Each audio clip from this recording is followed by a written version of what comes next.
And we are live. There you go. What's going on, guys? Hey, so this is something I wanted to do. CBS News contacted Rollo and myself a few months ago, and they told us that they were going to do a story. All we knew is that Richard Reeves was in the story, and it had to do with like boys and men falling behind. I got to tell you, there was some skepticism from some people. I'll tell you specifically, Owen Cook was one of them. Including me. To my understanding, yeah, including Rollo. To my understanding, Myron also did not want to be a part of this. I'm not sure that they asked him, but I think he said he did not want to be a part of this. Yeah. They reached out to Andrew Tate. He did not want to be a part of this. So I decided I wanted to do it just because I do like debate. I don't really feel uncomfortable in these situations. And I do admire Richard Reeves so much that I really did want to do this. So I went ahead and said yes. They come in, they do the interview. I'm obviously expecting to get, an ambush. And I told them that, and they were Matt Morrison, shout out to him. Also Sharif Mojwood, I think that's how you say his name. Let me see. Sharif. I don't want to get his name. It's Mowjood. He was the guy who was doing the filming. And then also Adam Yamaguchi was the correspondent who came out there. They couldn't have been nicer. They were super cool. What they did was they filmed me, training basketball for immersion, and then they let me do an hour-long segment inside of the conference room here, and then they came to Access Vegas. But before they came to Access Vegas, myself and Adam, we had a quick sit down here at the conference room at Panorama Towers. So they were with us 4 times, and then they told me how they were going to represent me. Now I want to say a couple things before we go forward. They had asked me beforehand to clarify a few things about my program, etc. And they told me, and I expected something really bad to happen. They asked me if I denounce Andrew Tate's content, and I'll show you the email that they sent me. And I think what they wanted me to say was that I condemn his content. And what I said instead was, I am very much a proponent of free speech. I would not talk the way he talks. And they kind of were like, to be fair, Matt Morrison was trying to warn me. He was like, hey man, just to let you know, like, Andrew Tate says some pretty crazy stuff. So if you want to change your answer, now would be a time to do it. I did not change my answer. I did not change my answer because I feel the same way. It's just like it's when, and you'll hear a little bit of the language in this segment. It's a 48-minute segment. It's on CBS News. If you guys want to go check it out right now. The language in there is that everything that is in the manosphere, not everything, but it's already deemed sexist or it's deemed misogynistic. They don't really give you the opportunity to judge for yourself. Some of it they do, but a lot of it they don't. They just say there's a part in there is like someone saw Andrew Tate and then was 4 more times likely to see sexist content. Well, I didn't see the sexist content, so I don't know that it's sexist. But that's essentially how they describe it. The same thing with me on Dr. Phil is like they basically wanted me to be a proxy. Like I was like, Andrew Tate's understudy for that one. And the first thing I said, I would say this then, and I said this today, is like, I am not an apologist for Andrew Tate. If you want Andrew Tate's take on something, go talk to Andrew. If you want my take on something, I'll be happy to give it to you. So then the other thing that I think kind of changed the way I feel about this, I'm just gonna be honest with you, was since this happened, it was before the death of Charlie Kirk. And afterwards, I came to realize that there's a few things here. It's like, so you'll see it in this news documentary. I really thought they did a pretty fair job, and a lot of people in this thing are saying things that Rollo and I have been saying for years. And you're going to hear a lot of people agreeing with us. I kept thinking there was going to be a punchline at the end where they were just going to try to trash us, and they didn't. It really didn't happen. And also, I'll tell you, Matt Morrison told me before the show, when I talked to him on the phone, he goes, I think you're going to feel like you were represented pretty fairly. I do wish they would release the whole interview that I had with Adam. I think that would be really entertaining stuff. But if Matt or Sharif or Adam are watching this, nothing but good thing to say about you guys. I thought it was a really good deal. So we're going to start the interview here, and I'm going to start and stop a couple times.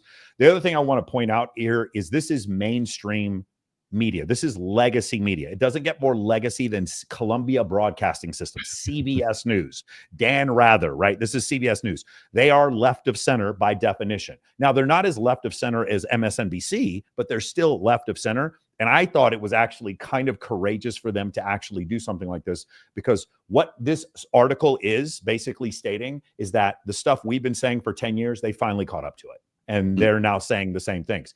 But they also need to sort of paint it over and say, well, even though what Myron and Andrew were saying is pretty much sort of right, we all kind of agree with them, they're still not right. And instead, let me present to you this group of academics who will present basically the same ideas, but just with different words. And by the way, I don't have a problem with that. I think the way Richard Reeves describes the problem is a little bit more accurate than the way that Andrew Tate does, even though Andrew Tate is very entertaining. It's just a different way of describing the problem. Okay, cool. And then the other reason why they asked me to do it, number one, is because I have a course, like actually an in real life course, and they were very interested in that. And two, there's a photograph of me and Andrew Tate, which is also the reason why the London Times wrote an article about me as well. All of a sudden, I become relevant because Andrew Tate was mentioned in the show Adolescence, and so that's where that whole thing comes from. Got it? Beautiful. So let's go ahead and get this thing started. I'm going to go ahead and if you want to share my YouTube screen there. There we go. If you guys can see the screen there, let's go ahead and get it started. This first cool part. to not. There we go. It's cool to not care as a boy. You won't ask for help because you don't want to be seen as weak. America's young men are falling behind at school, at work, and at home. Society has these stigmas on the man. It's the latest development in a seismic shift decades in the making. We tore up the old script for women. We said, no, the future's female. You go, girl. Future president. Women can be anything. Incredibly inspiring, empowering script that we put around girls and young women now. What's the new empowering, exciting, and inspiring script for men that we've replaced that old one with? We didn't replace it. CBS Reports explores how boys and men are navigating a new reality. The messages you get from the culture is that men should throw off anything that reeks of tradition and embrace anything that smells like modernity. There's so many successful women who are well educated, and they want a person who makes at least the same income as them or more. Welcome, guys, to Access Vegas. And the online ecosystem calling out to those left confused and struggling. Okay. There are probably people who would look at your program and listen to your pod and then listen to this interview and say, this guy's full of shit. I would feel bad if I didn't have 4,000 guys telling me that this worked. There's like a lot of like these influences. So that was the first part where I kind of feel like they were going to try to do the whole gotcha thing. Right. Because here's the problem, right? The issue is the idea that we're trying to help these men out in the first place. It's not whether or not my advice is good. It's that I'm even trying. And you'll see later on, and I'm going to show you guys some comments that were on the Instagram reels about this interview. And it's very clear. It's like, why are you trying so hard, bro? These guys are losers, bro. And so the idea that I'm even trying to help these men is what a lot of people find offensive. Anyway, let's go back to it. Yeah, I was going to say is like, you got to remember that when you come out with the introduction, like this is the preview, this is the teaser part of the actual thing. Like every documentary does this. They got to give you the good parts before you get into like, this is where it was said during the thing. Yeah. It's standard, operating system for documentary, docuseries, docutainment kind of stuff like this. And so it sets the tone for what the overall narrative is going to be for the rest of the thing. Yeah, and the other thing about it is if my program doesn't work, then I'm ripping them off. But if my program does work, then I'm fooling them. Do you guys see how it works? Like if you guys watch the internet, like there's no way for me to win, because in order for me to win, what would we have to admit? That these men are falling behind, that there are societal norms and mechanisms that are causing men to fall behind. We're not blaming anyone. Okay, this is not a blame. There's a woman on here who's going to talk about the manosphere. These men feel they're oppressed. I'm not oppressed because I'm not a victim. There's no way to oppress me. So that she's very much wrong in that spot. But in this case, what we're going to go over is that if you'd have to admit there's a problem in order to admit that my program could work. And so that's kind of where they're holding on really tight, because in general, the way academia works and the mainstream media is that men are a privileged class and women are a protected class. And so this whole, I'm really interested to see the just general reception that they get from a mainstream media outlet that's pretty. There's a guy from the Heritage Foundation who I agree with every single thing he says in there. You guys know the Heritage Foundation is pretty right leaning. And everything he says in there, I agree with. And I was actually pretty surprised that they even put his content in there. Anyway, let's go back to it. One of the things I noticed in like, even just in the very first, like 5 minutes of this, where they're giving you the teaser, is that everything is put into an emotional context. How do I feel about this? Men feel as if they're oppressed. And I'll tell you, the thing that gets me is like, I have struggled for a very long time in this sphere to remove the feeling and put the reals before the feels. Right. And the entire context, everything I've seen, all the clips of this that I've seen thus far have been like, it's either emotionalism or it is social constructionism. And I think that's going to be a theme throughout the rest of this whole thing. So yeah. Go ahead. Let's go there. Influencers now that try to tell kids nowadays use steroids and stuff like that. Okay, so the other part, we're going to get to this a little bit. No, he doesn't say who told him to use steroids. We have never told you to use steroids. Like, who told? You'll see, guys, when we get to that part of the story, the guy's like, oh, just some influencers I said, they call women bitches and hoes and told us to use steroids, but he doesn't say their name, okay? It's really appealing, especially to younger men who are like, well, I'm not sure what masculinity looks like. This guy has a roadmap. And okay, hold on. Let's watch what they did here. This is really important. Let's watch what they did here. Sure. Okay, ready? Let's watch what they did here. This guy. Okay, Jordan Peterson. Okay, you guys see Jordan Peterson, right? Noted misogynist, Jordan Peterson, right? Okay, who's after Jordan Peterson? Myron Gaines after Jordan Peterson. Ready? Here we go. Ready? Joe Rogan, the noted dating coach. Joe Rogan hates, despises the red pill. Yeah, exactly.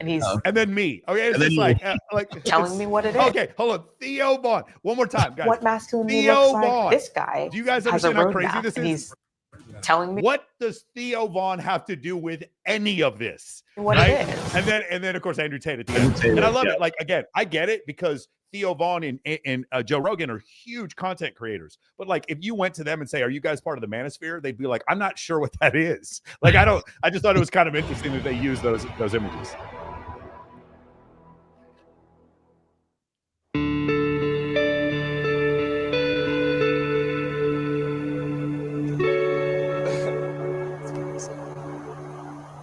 Bro, like 3 of my classes, all my electives I'm taking, they're like all underclassmen. And then all my other classes are just IB year 2s. So I have like a lot of electives. Like I'm doing like art, like I have weightlifting. Santos Navarro and Ashton Stevens are seniors at Oberlin High School in Ohio, where they're both active in sports. I'm just excited to get it done. Yeah. I want to move on. I want to be done. Yeah. Stevens is captain of the varsity soccer team, while Navarro plays linebacker on the football team.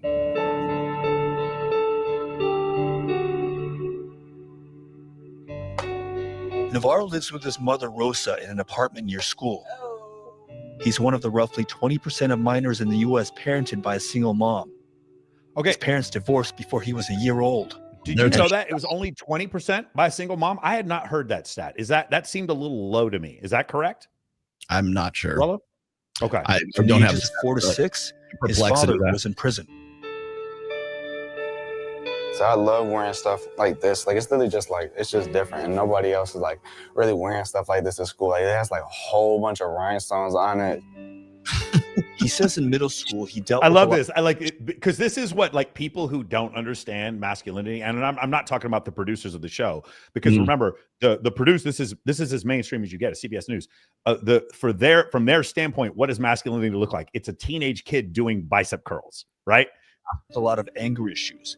But now that he's nearing graduation and adulthood, he's been thinking a lot more about the kind of man he wants to be. Every person is different, and like every young boy just like gets to decide what man they want to be. And I feel like the type of man that I would want to be is just definitely like dependable and open to the unknown. Navarro's classmate Ashton Stevens is one of the nearly 70% of U.S. minors living in a two-parent household. Again, this is not the. I had not heard these stats. That seems a little higher than I thought. We got a complexity of this because I don't know. This is United States. This is okay. I'm not saying they're wrong. I had heard these stats were much closer to 60 or 50%. He's an Eagle Scout, skateboarder, and proud brother to two sisters. I keep the boards around just because I like the vibe. Every time I get a board or break it, I'll just throw it on the wall. Steven says he's also spending more time these days thinking about his future. Kind of man I want to be when I get older is a man who gives, a man who is willing to work hard.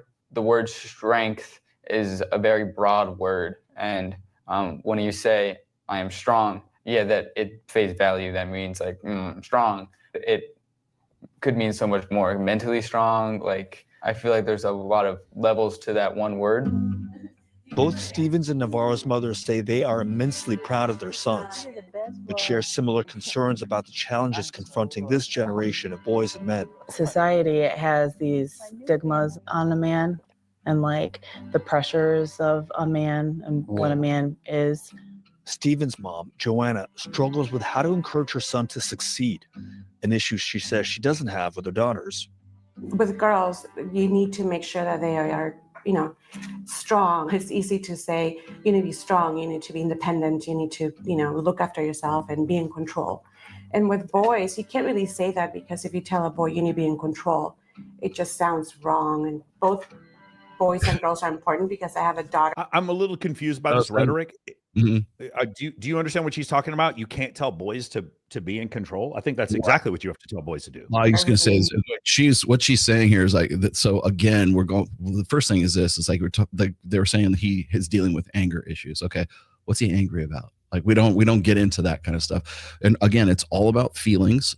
There's also this ambiguous, undefined ideal of what masculinity or what manhood ought to be, should or ought to be, and so we call it strong. And like okay, well, what does that entail? What is the idea of being strong? Of course, is like, physically strong, but the thing is like they can't really put their finger on it. And these kids are exactly what I've been talking about in like pretty much all of my books since I started writing, which is we have this ambiguous sort of subjective understanding of what masculinity.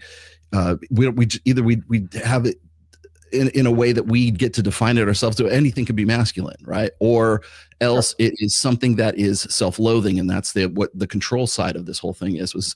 If you say a man needs to be in control, what she's saying is not in control of himself; it's in control of other things, of things outside himself. And so it's like to say you should be in control is like saying you ought to be in control of the family. You ought to be in control of the woman. You should be in control of this. And it's like this tight, iron fist kind of thing. And that is what scares the living shit out of these guys, is because anytime we go and we try to find some way to empower men or to like in any way advantage men in any single way, that is the number one fear that all these people have, which is why we have to obfuscate masculinity, or we have to make it subjective, or we have to make it something that is self-loathing for guys right now. So they go, to be a man is like to be icky. It's to be evil. It's to be controlling. It's to be tyrannical. Those are good points, and I think you're going to like this this segment, because there's several people who repeat exactly what you just said. She actually goes over what second wave feminism did, and we'll go over that in just a second here. An amazing kid who's successful, who's strong, who's independent, and then I have a son who I also want the same for him. Is there amongst young men a sense of confusion about what it means to be masculine today? Yeah. I in some ways, the big question that young men are asking today is, how should I be a man? And that's because there isn't a clear script. Hey, did you see he's the president now? I thought he was a senior fellow, so I guess he's now the president of the Advancement of Boys or something like that. I forget the name of the organization. Okay. Oh, this is different from the Brookings. I read that wrong. Sorry. That's what that looks like. No. Richard Reeves runs the American Institute for Boys and Men. Okay, there we go. So he's the president of that. Okay. Nonpartisan think tank focused on research and advocacy. Why the need? Why did you decide to start this? It's a much more challenging time for young men to figure out their place in the world than it was. And then you add to that the fact that we have massive education gaps. Boys are lagging behind girls in school, especially in reading, and they're less likely to go to college. Today, it's women who are 15 percentage points more likely to get a degree than men. We've flipped the gender gap, and actually women are a bit further ahead of men today. I just want you guys to understand, like, he is a political progressive. I believe he's a U.S. citizen now. He obviously grew up in the U.K., but he's a political progressive, and he actually said with his own mouth on CBS News, we flipped the gender gap. Like, do you understand? Like, Rollo, would you have believed 3 or 4 years ago anyone would have said this? No, certainly not a mainstream. That's for sure. Yeah, like, that's the part. It's like it's gotten so bad. Go ahead. It's unignorable. It's absolutely unignorable right now. Yeah, that's crazy. Anyway, let's go back to it. Yeah, on college campuses than men were. in the early 70s, which is when we passed Title IX and had a really concerted push around kind of helping women. In the average school district, boys are about a grade level behind in English. So we see very, very big gaps in the education system and in mental health. And I think that then flows into employment, family life, and so on. From 1970 to 2020, the percentage of men participating in America's labor force fell nearly 5%. During the same period, the percentage of men getting married also fell by twice as much. Young men and boys are falling further and further behind. Many are disconnected or disaffected, don't have a clear life path. Delano Squires is a research fellow at the Heritage Foundation with a focus on family and education. The second wave feminist movement was extremely successful at directing resources towards women and girls, whether that's in terms of education, in terms of the economy, in political representation. Help me reconcile, because I think this is a point that many Americans would be confused by. The highest echelons of power, whether in the corporate world or in government, are largely held by men. I think part of that is recognizing the generational divide. The crisis is generally speaking among younger men, right? So that's why we're talking about boys and men. The people in power obviously are older men, and eventually they're going to transition from those roles. The median age of both Fortune 500 CEOs and members of the House of Representatives is about 57. This is while like only 28% of the members of Congress are women. Like this is really misleading, and I want to point this out. It's like, because I hear this constantly. Well, we don't have enough people in Congress. We don't have enough people for Fortune 500. Well, you got to remember that the top 10 wealthiest women on planet Earth got that way either through divorce or through inheritance. Okay? Well, I think another way. I think another way to say it is this: like, in order to be a Fortune 500 CEO or in order to be a congressperson, you have to have a certain level of aggression and ambition. But it's like more than just ambition. Like I'm an ambitious person, but running for Congress is highly ambitious for me. Ambition, risk taking is generally an attribute that is associated with testosterone. So as in general, if you had complete and total equality for opportunity for men and women, there's still going to be more men than women in politics and as CEOs of Fortune 500 companies. If you have a hard time dealing with that, I can just show you the data on how estrogen and testosterone works. But if you had complete equality of opportunity, complete equality of opportunity, you're still going to have way more men in politics and way more men that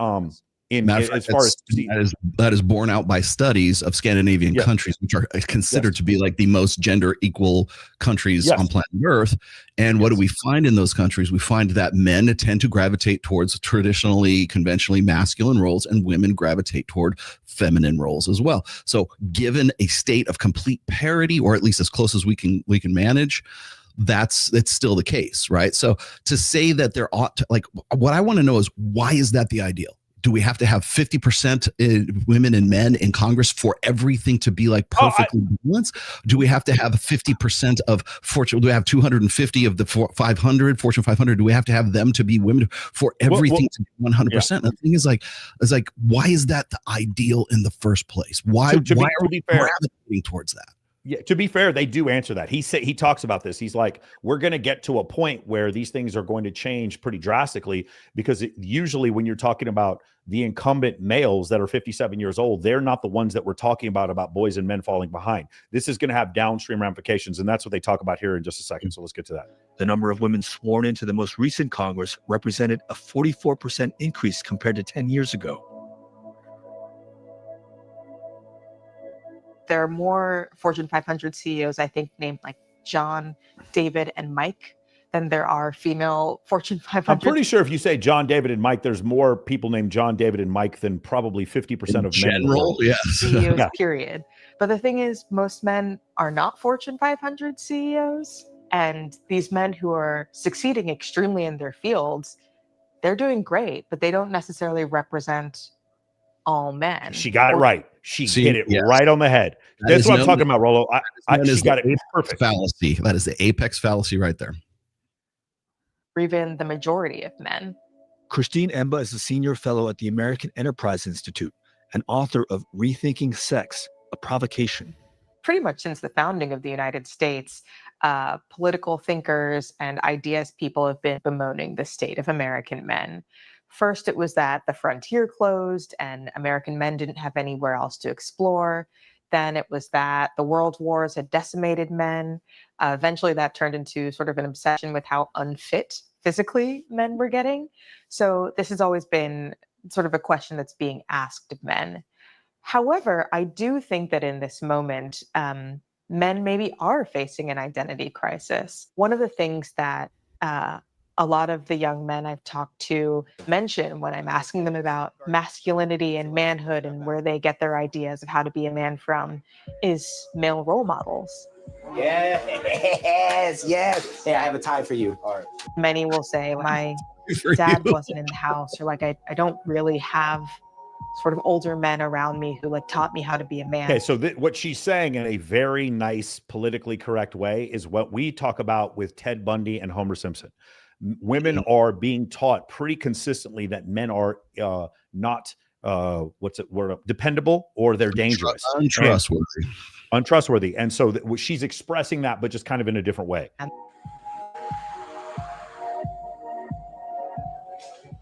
I think boys in particular feel this emotional roller coaster, this push and pull of like, on the one hand, I'm hearing people think men should be able to cry, but I also don't feel I can express myself, don't have enough adult men in my life that actually model that for me. You describe a physical sensation in or on your body, so something that you can feel, and then you're going to describe an emotional feeling. We don't give teenage boys enough credit for how emotional they are when you create a space or an environment where it's acceptable and encouraged to do this. Okay, I mean, of course, in my mind, I'm like, man, I don't know how much this is going to help these kids like be successful in life. I appreciate what he's trying to do. I just don't.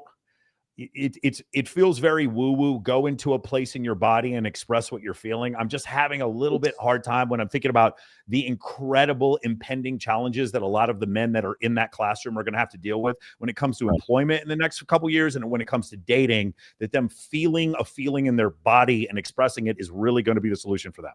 I'm having a hard time with that. It's female therapy speak is what it is. This is female therapy speak. That's all. And that's the thing that gets me the most is like, whenever there is a solution, whenever I ask guys like, well, we need to teach our men, our boys and our men to be strong men and this and this. And I go, okay, what does that mean? What does that mean to you? And it's usually shit just like this. We need to have boys be able to cry on demand. We need to have, and it's like, we've had enough of that. That's been going on since the late 60s and the early 70s. We had this push for men to get in touch with their emotions, to express themselves emotionally, to get in touch with their female side. And that's where we're at right now as a result of this is like, this guy is probably one more guy in 4 generations of a long history of this same female pablum, because the problem that happens right here is that these guys think that to solve men's problems, we use female therapy to solve men's problems. It is men and women are just the same. It is the blank slate. It is emotionalism, and later on it'll be social constructionism, because they're going to get into in this segment here. They're going to get into this part where it's like society expects men to be strong. No, you expect to be strong because you have 17 times the amount of serum testosterone flowing through your bloodstream right now. That is why.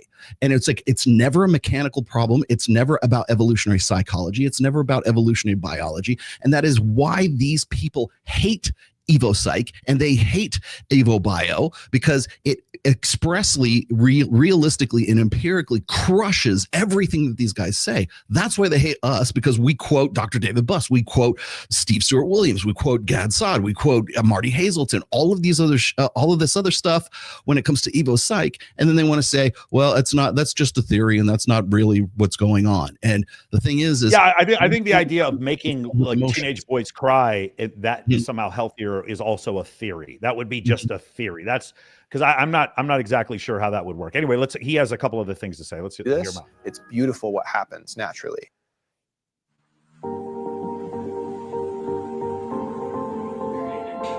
Classic 5 Friday. Drew. Young men in men's work project, please report to the library. Thank you. Aaron, take one big deep breath in through the nose. Inside out.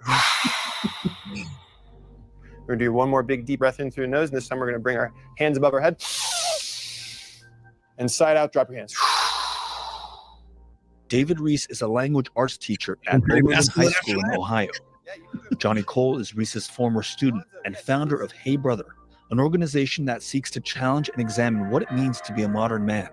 Every other week during the school year, Cole and Reese lead a group of over a dozen high school boys in lessons and discussions focused on the role of men in today's world, a program they call Men's Work. So here's a question. When in your life was there a time when you wanted to cry? You felt it. You wanted to cry, but you kind of like stuffed that down and would not allow yourself. Jaden?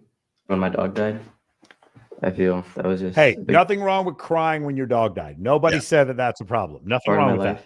And for him to be taken just in an instant. Or your mom or dad died. Nothing wrong with nobody said you can't cry when your mom or dad died. It's kind of sad. Who here has lost a pet? All right. Who here wanted to cry and did cry when you lost your pet? Why do you think there's a hunger for this now?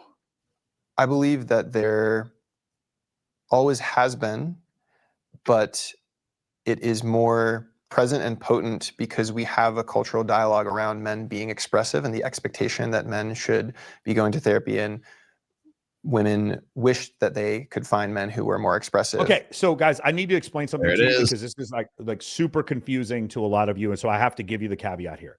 The masculine gender roles that some people think are toxic, they're not enforced on men by men. They are enforced on men by women. This is very difficult for a lot of people to deal with this concept. This is one of them that gets me in a lot of trouble. But the reason why these men a lot of times can't afford to be super vulnerable or cry is because they have to make the money, because every single survey shows that women want men who make more money than them. When women, when you see the men that women choose, they choose assertive, dominant, aggressive men. They tend to choose these things. And then you see these dark triad surveys where women find a lot of these attributes attractive. The lack of here's another way to say it. I wish I could be softer, but I can't because I live in a world where women don't accept it the way this guy is pretending that they do. And then women will go off and say, I want a man to be more vulnerable. No, honey, you want a man you're attracted to be more vulnerable. They'll say, I want a guy to buy me flowers or a guy who will cry in front of me. No, you want a guy you're attracted to buy you flowers or to cry in front of you. Because if we were to look at your dating history, and of course, we've done this several hundred times, we look at their dating history, we don't find the actual hypersensitive man doing very well with women. You see it in the media and like TV shows, like Leonard Hofstadter in Big Bang Theory. He just ends up with Callie Kuko. He ends up with the super hot girl next door. That's not real. That's not how the world works. So it's really difficult. If you guys want to just take some time and look at this in your life, these guys, what they're trying to tell you is that these gender norms are imposed on you by Andrew Tate. These gender norms are imposed on you by YouTube. The gender norms are these gender norms are imposed on you because this is the world that men have to compete in, designed by women. I'm not blaming women because the opposite is also true. Women compete with other women. This is Dr. David Buss who said this. Homo sapiens are one of the rare species where the arena upon which women compete with other women for men is defined by men. And the arena upon which men compete with other men for women is defined by women. And so that's the problem. It's like he can say all he wants about being more vulnerable, but also the guy who's saying this, he's a pretty good looking dude. Like, it's okay for tall, good looking dudes to say be more vulnerable. The problem is that's not what women are accepting. And then they get into it later in the show where they talk about women who make more money want men who make even more money. So that's another issue here. What is that? That is a gender norm not imposed by men. And so this is a really dangerous thing because what it sounds like I'm saying is, hey, if women wanted to stop dealing with these assertive, aggressive, dominant, ambitious men, stop having sex with them and stop having babies with them. That's what it sounds like I'm saying. I'm not saying that at all. But what I am saying is those attributes are rewarded with sex. They are. And there's tons of studies showing this. And so when you hear this guy say what he's saying, there's this like fundamental misunderstanding that he thinks that it's guys like me and Rolo who are telling you that you need to not cry. That's not what's going on. What we're telling you is if you meet a girl and she sees you cry, more often than not, she's going to get the ick and leave you. So not crying is not something we're trying to enforce on you. Not crying is something that most women, and they'll tell you the opposite. But just what? If you don't believe me, listen, don't take my word for it. If you guys are in a relationship right now, you want to get rid of your girl, just tell her all your problems and cry in front of her. And I'll put up any amount of money you want. She'll be out the door very quickly. And then you can sit here and you can understand these gender norms are not enforced by men. They're enforced by women because this is the society. This is the way women want. They've let us know through who they choose the way they want their men presented to them. And then the problem is when some of those men that have multiple options with women, when they leave those women, then they retcon and go back and say, I wish he was more vulnerable. This man's a pig. I wish he was more, he's toxically masculine. It's like, no, you were attracted to Brock the bartender. That's the guy you went home with. Now you want to retcon and say, no, that's not what I was attracted to. I want a man who's more vulnerable. When we go back and look at your dating history, we don't find any vulnerable men. That's generally what we've seen. Yeah. And that's what I'm going to say is they would like to blame like when I talk about social constructionism, the thing that gets me is like when they go and they put these stats out for, how many male members or female members there are of Congress or whatever. It's like, well, according to that mindset, if gender is just a social construct, then why would that matter? Why would that matter whatsoever? Right? Yeah. Like it shouldn't actually matter, but it does matter when it comes to. Oh, I see what you're saying. Yeah, if gender was just a social contract, you shouldn't have this class. You shouldn't have to worry. Yeah, you shouldn't have to worry about this. Exactly. Yeah. The other thing that remember when that lady said, well, if you use the word control with a young man, with a boy, they get a little, they bristle at that. They lose a little control. The thing is the reason why this guy with the earring is having a struggle session with these guys is because women see this and they go, oh yes, we need more of that, because it keeps those guys under control. It keeps those guys in this situation where they don't even realize that they're being gaslit, but they're being gaslit throughout that whole experience right there. Nice. I mean, I met David when I was 13 years old, and at the time I was incredibly emotionally suppressed and struggling a lot at home because I grew up in an abusive environment. And so I developed a bit of a mistrust for opening up to older men. And that didn't stop me from admiring David. And as you see from his interactions at school, he's such a wonderful presence and such an incredible role model. On the subject of positive role models. That wasn't at all gay. Huh? I don't want to make a listen. If this guy legitimately went through, I know there was a feeling there. I'm not going to deny there was a little bit of a feeling there. That was a little. Now I can open up to older men. That might not have been the words that I used, but I understand. Like, listen, if this guy went through legitimate trauma, I commend him for going through what he went through. This obviously has to start very early in life. Yeah. Where are men, or are men in the classroom? We've seen a massive decline in the share of male teachers. So we have fewer men in our classrooms now than we do women in STEM professions, or women in law, women in medicine, etc. And we actually need to go a bit further in some areas. Meanwhile, a decline in the share of men in professions like teaching. And what that means is that there is just this dearth of men standing in front of these kids. In the 1980s, 1 of 3 K-12 teachers were men. Today, it's just 1 in 4. And there have been many headlines in recent years highlighting how boys are falling behind in school. In the classroom, have you seen boys struggle when it comes to achievement, when it comes to participation? Yes. Yeah. Handing in assignments.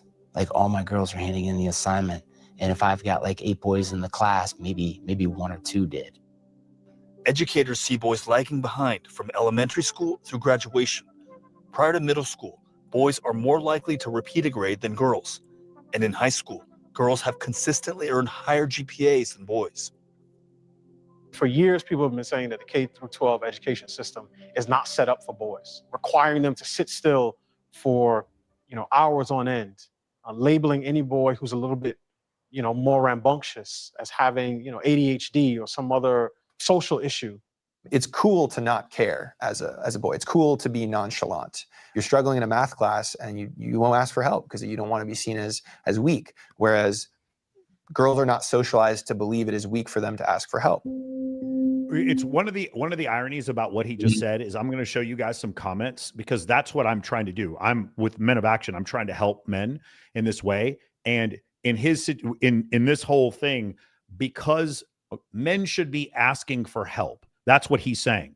But when men ask for my help, then it's a problem. Does that make sense? Like, it's like men should ask for help in general. Like, you need to be more vulnerable. But if a man is more vulnerable, he's gone through a horrible divorce and he comes to me to help him, then that's a problem. You'll notice there's a little bit of a double standard when it comes to that. Hey, hang on 1 second. Yeah, I'm feeling very excited because I'm out here. I'm going to open this up real fast here. This is where are all the male teachers. I've used this infographic forever. I threw this. Every time this topic comes up and Richard Reeves starts talking about where are all the male teachers. You got to now. This was back. These are stats from as far back as 2006 and 2007. So I don't know what the current stats of them are. It's probably worse. But back then, 25%. Canada was only 17% of teachers were male. In the UK, same thing, 25%. And the thing that gets me is like, for all of this call to action from Richard Reeves talking about we need to get more male teachers, yada, yada, you are never going to get male teachers into those situations because they are, like I said, low status, they're low salary, and there's the fear of accusations. Everything that's on that one side, on the right side of the infographic right there.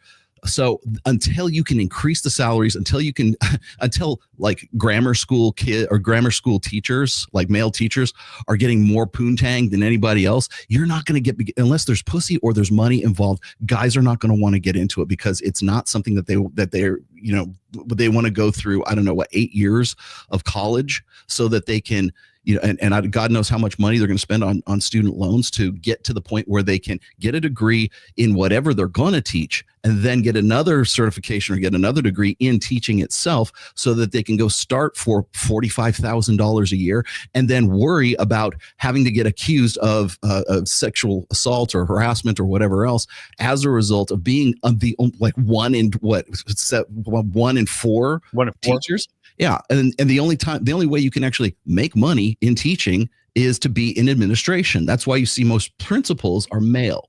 But if you look at just the teachers are always going to be female. And again, if you get into those situations, you're already looking at women who are underpaid and they definitely have a chip on their shoulder when you get into teaching. So I wish I had a better solution for Richard Reeves, but the thing is for all this want for more teachers more male teachers in the schools, how are you going to do that? Everything is like, we're going to raise awareness. Great. What are you going to fucking do? And there's never any plan. Awesome. Let's keep it going. You pull that. Okay, there we go. Okay, and where do you feel that in your body? Like, I feel that like in my chest, like my arms. That's it. My upper body. That's it. Beautiful. Yeah. In the 2010s, I think we sort of reached this, I think rather unfortunate, frankly, high water of sort of almost jokey, feminist, progressive movement misandry. We talked about girl bosses and the future being female. And then, of course, the flip side of that was it being okay to be like, men are trash. We don't need men anymore. And I think that also... Bro, she got it right, man. This girl right here, she needs to be protected at all costs because she got this 100% a lot of men thinking, well, okay, if being a man is bad, if masculinity is toxic, what am I supposed to do? Given where we are, where we have a certain portion of the male population. By the way, I just like to point this out because we're going to get, actually, I'm going to wait. Uncertain about where there's something you probably notice about Adam. And I'll bring it up later. In society, you might say that they're vulnerable to manipulation. They go online. There's a whole host of people who are waiting with open arms. Here we go. To grab audience. Yeah. And with ready answers. It's not entirely irrational for some boys and young men to feel like their problems, their struggles are not treated with the same level of seriousness and empathy as the struggles of others. And as long as that remains the case, we have left a gap. We have left a psychological vulnerability among those boys and young men to the claim from someone who comes along and says, I get it, you're struggling. True. Do you know why? They don't care about you. The society, the school, they don't care about you. I care about you, and I have the solution to your problems. I think that marriage is one of the tools that the Western world uses to enslave men. Women have become delusional. Okay, this is crazy. Putting Connor Beaton like right. So this is, I think this is actually, I don't know if this is him on my show or what this was, but Connor Beaton is about as middle of the road as you can get. He's been on Chris Williamson as much as anybody out there. But like you go, this is what I'm talking about when they do these little vignettes. They go Andrew Tate. They go Andrew Tate, and then they go Connor Beaton. That the Western world uses. I'm going to send this to Connor, and he's going to be like, yo, how did I catch strays here? Slave man. Women have become delusional, and men are completely disenfranchised. Majority of women definitely, I don't think, should be able to vote. Again, of course, Myron is going to say some crazy stuff. In recent years, an ecosystem of content. Okay, hold on, let's take a look. Everybody, let's take a look here. Okay, so Casey Zander is on there twice. Do you guys see it? He's up at the bottom right and the top left. Yeah. And then on the far right is PBD, which I'm still PBD is in this. Yo, they're just throwing out strays, bro. So and you see Saucecast right there in the middle right here, and then you see Waller here again. And has exploded online. Oh, David Cooley right here. And on social media. It's like all my wait, is that Aiden Ross? Bro, is that Aiden Ross? Yes. Yeah, that's it looks Aiden like Ross and bro, what in the world? Menaball. How in the yo, you guys who do put this together, Aiden Ross and Kai Cenat have nothing to do with this. All ages, including teen boys. And then here's a third one with Casey Zander. It's become known as the Manosphere. Yo, I'm wondering, honestly, real talk, if they had already put clips of Charlie Kirk in here and they took them out here. It's a possibility. There are thousands of content. Dude, there's PBD again on the bottom here. This is a fourth time. Dude, they love the shit out of Casey Zander. They keep showing him over and over again. And creators in the Manosphere. One of the most popular, well known for his extreme and misogynistic rhetoric, is former kickboxer Andrew Tate. The online world is buzzing this morning about a sudden move by Andrew Tate. That hugely popular personality is known for telling his audience that men should dominate the world the way they used to. Well, it's been proven that the smartest people in the world are men. So the Manosphere used to be a collection of predominantly online websites and blogs that all shared a belief men were the oppressed group. Okay, so I want to say this before all the mean comments come out. I don't mind the fact that somebody from the University of Wisconsin at Madison, which is an extremely liberal university, is sitting there trying to define the Manosphere. And I don't mind that she's female either. I have no issue with that. My issue is this, okay? Can you pull our faces up here real quick? Because I want to roll up. Okay.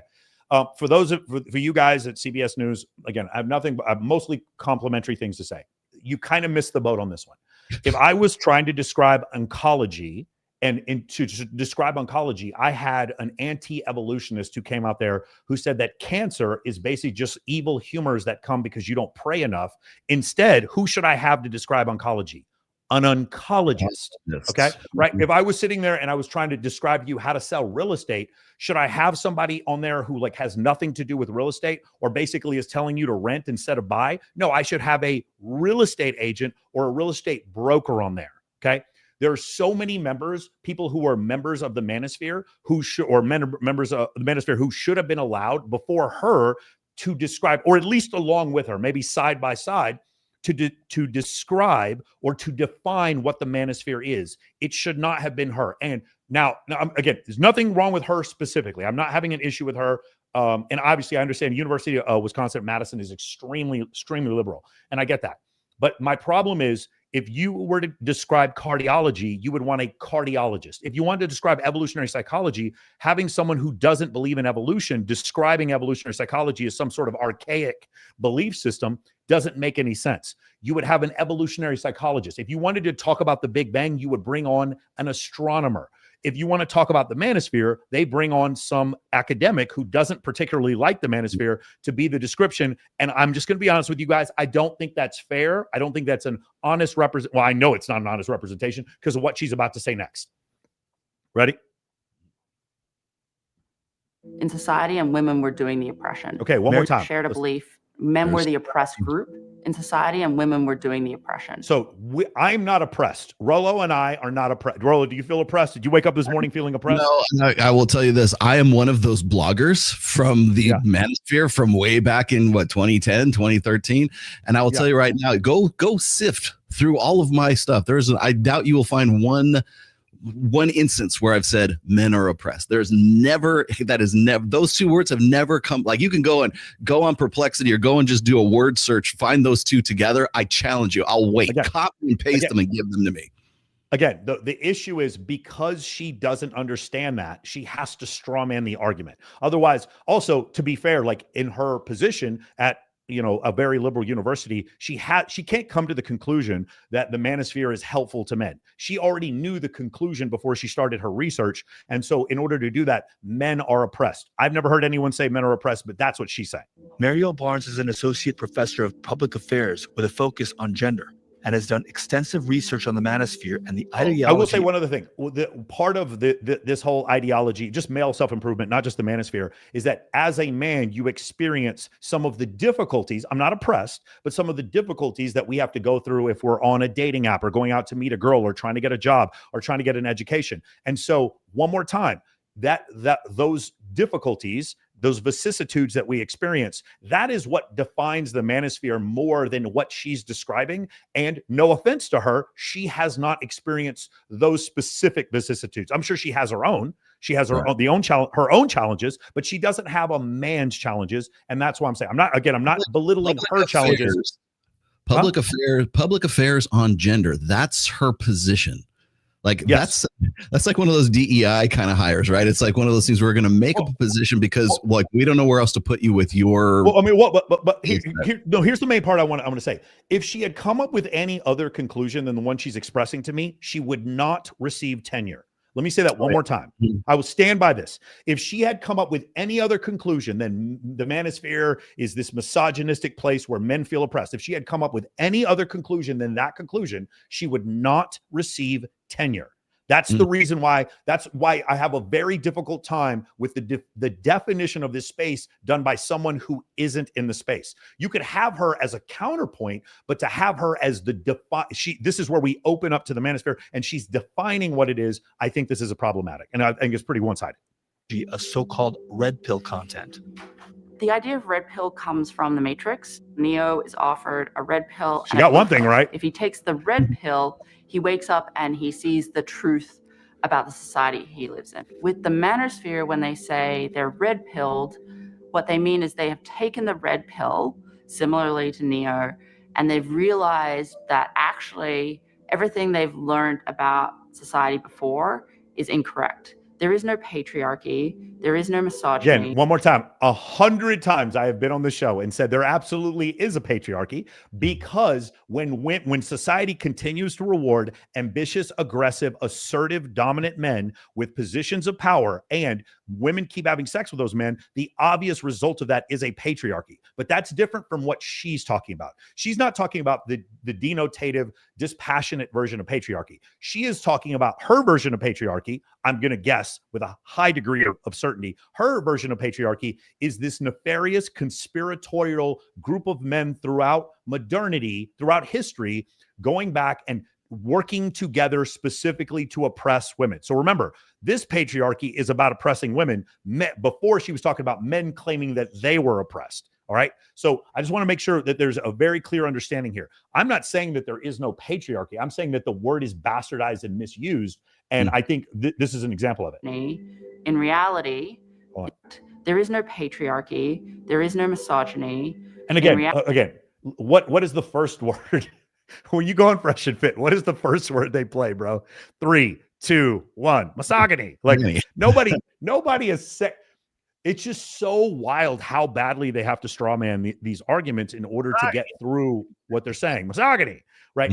Again, of course, if you wanted me to come on here, and Rollo will admit it too, if you want to say, do we have people who comment on our podcast that are horribly misogynistic? Yes. I'm not saying for a fact that they aren't. You want to know who the most misogynistic people I've ever met are? Women. The people that I have said that say the most horrible things about women are other women that I've met, and several women that we've had on the show. And I've never said patriarchy doesn't exist. I've never said misogyny doesn't exist. Again, we are back to the straw man. And one more time, I'm going to express this again.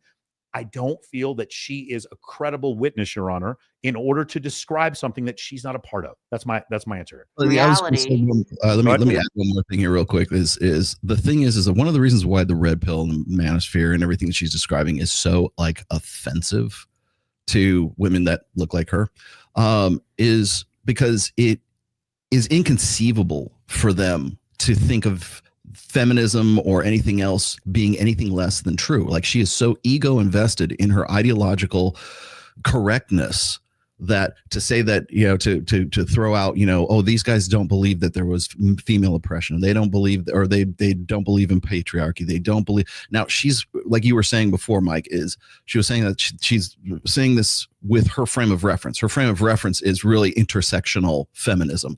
And to her, to challenge that, to say that that might not be the case, she's basically ego invested. Her personality is invested in this confident ignorance that there might, like, someone somewhere out there might actually have a different opinion of what she's talking about, and anything that they say that would counter the fact that there is patriarchy, that there is, systemic, sexism, that there is, misogyny, anything that would counter that is so offensive to them. But it's not even offensive. It's just they're so oblivious to the fact that it could exist outside of what their beliefs are.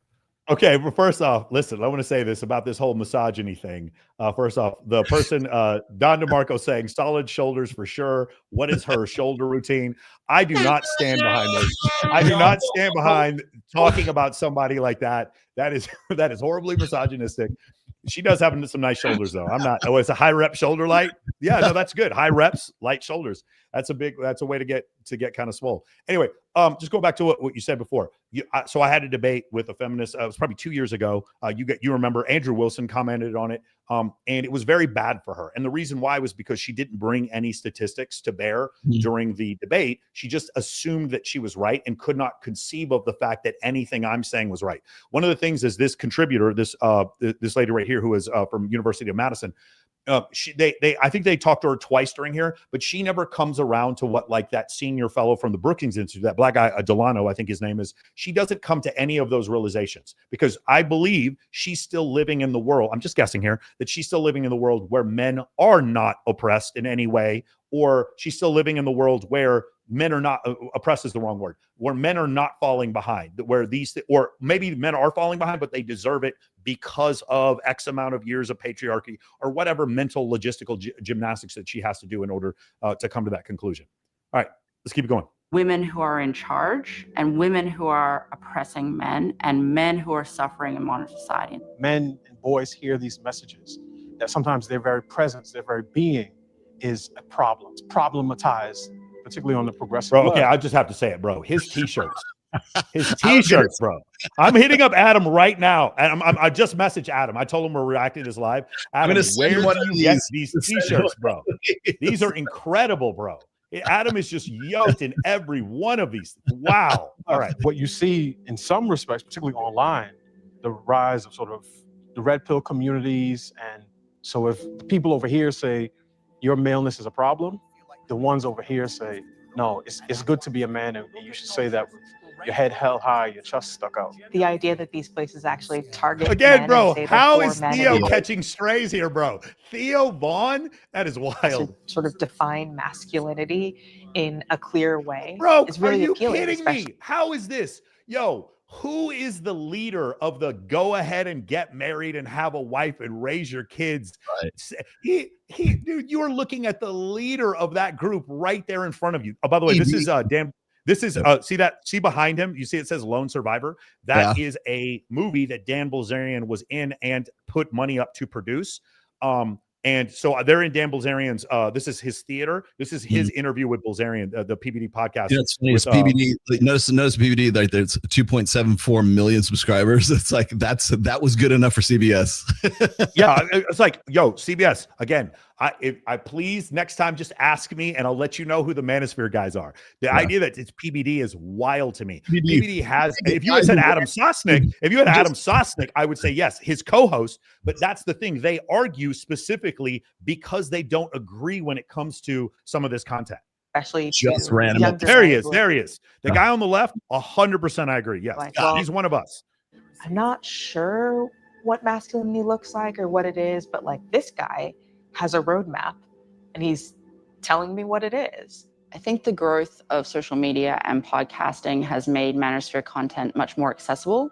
Before, you had to go look for it, right? You had to find a blog that you liked and you had to read it and you had to engage with it, right? A comment on a blog. Whereas now you can just be on social media and an algorithm will pop something up, right? I'm just going to ask a question. Could it be that the algorithm is popping up more Manosphere content, or could it be that the Manosphere content was more engaging, which is why the algorithm popped it up?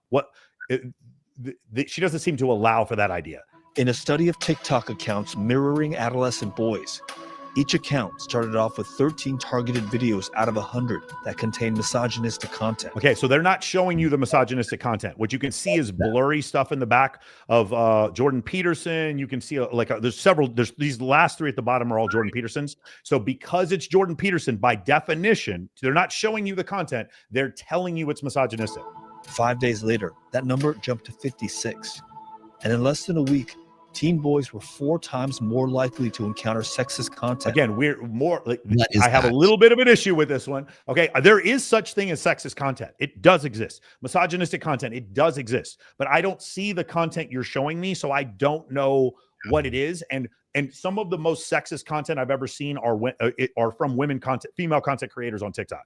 Well, you and I searching. Remember on the NGO Diverting Hate, when they were talking about, they had like this scoring system for like guys like me and Aaron Clary and the rest. Like I think I was placed number 4, right? And they had this scoring system of like quote unquote, male supremacism or misogynistic content. I'm like, A, what is that? What are the criteria for that? And B, who gets to decide what that criteria is? And so when it comes to 4 times more likely to encounter sexist content, what is that? Specifically, what is that? Because I think that if anybody ever came up with and said, okay, well, this is sexist and this is not, I think you would have a lot more people going, that's bullshit. I just told Adam Yaguchi, he goes, hey, nice. I'm going to have to watch after the live gets posted, dying to hear your reaction. And I wrote back, dude, your t-shirts are incredible. You look jacked in every interview.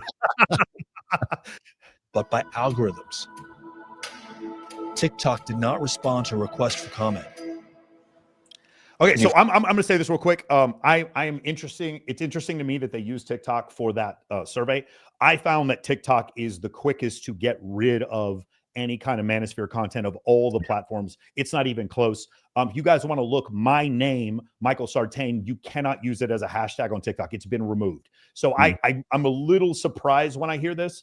I have found I'm severely ratioed on TikTok. Most of my friends who are content creators who have anything to do with male self-improvement have been pretty severely ratioed on TikTok. My friends that do a little bit more female-centric content, they have grown to millions and millions of followers. So that's just something I've seen is a little different. Do you follow anyone who might fall into like the Manosphere camp? Yeah, because I like to work out a lot, and I feel like there's like a lot of like these influencers now that try to like tell kids nowadays use steroids and stuff like that. Okay, now this is interesting. There's influencers telling kids to use steroids. Hold on. And it's just like, I feel like so many kids nowadays are like starting to actually think that this stuff is like cool. Kids at younger ages are starting to like think it's okay. Do you ever come across, or do you follow any influencers who, try to tell young men about how to act around women, how to treat women?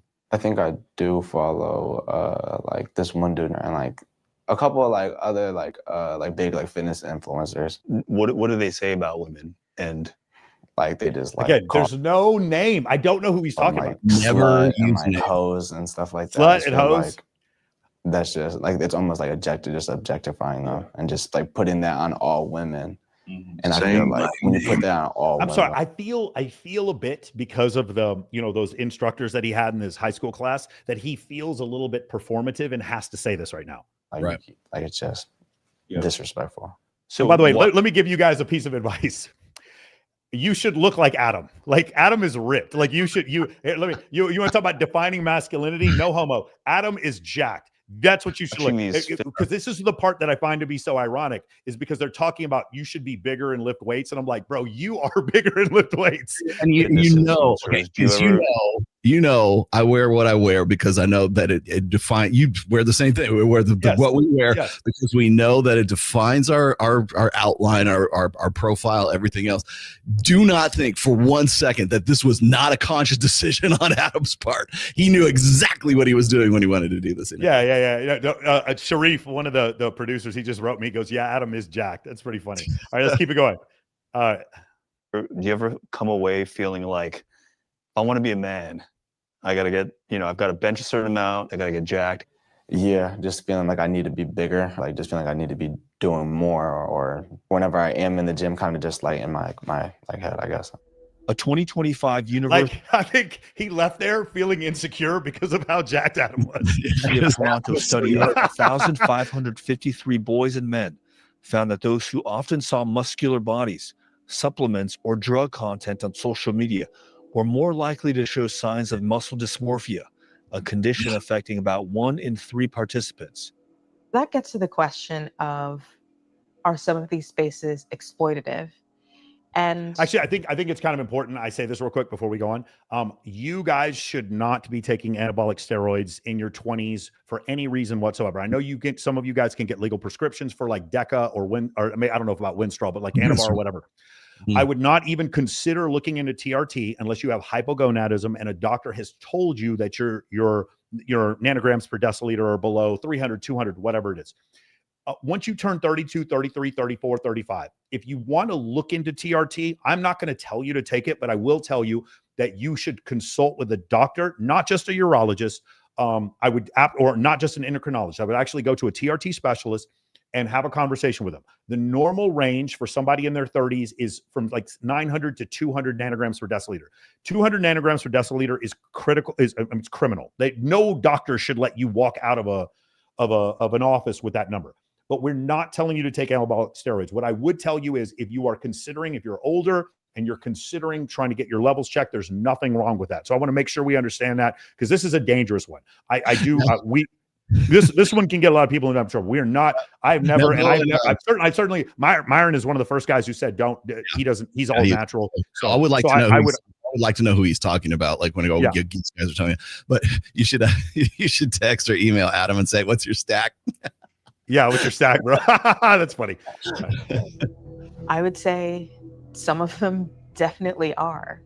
I think there are a lot of men who feel kind of troubled or unsure of their identity and are looking for answers.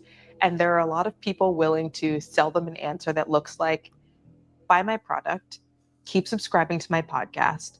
I will tell you just how horrible it is to be you, how badly you're doing, and I will sell you something that will like sort of make it better, but still make you anxious. All right. I want to say this before we go on also. Can we pull our faces up real quick, Rolo? Okay. It is awesome being a man. It's awesome.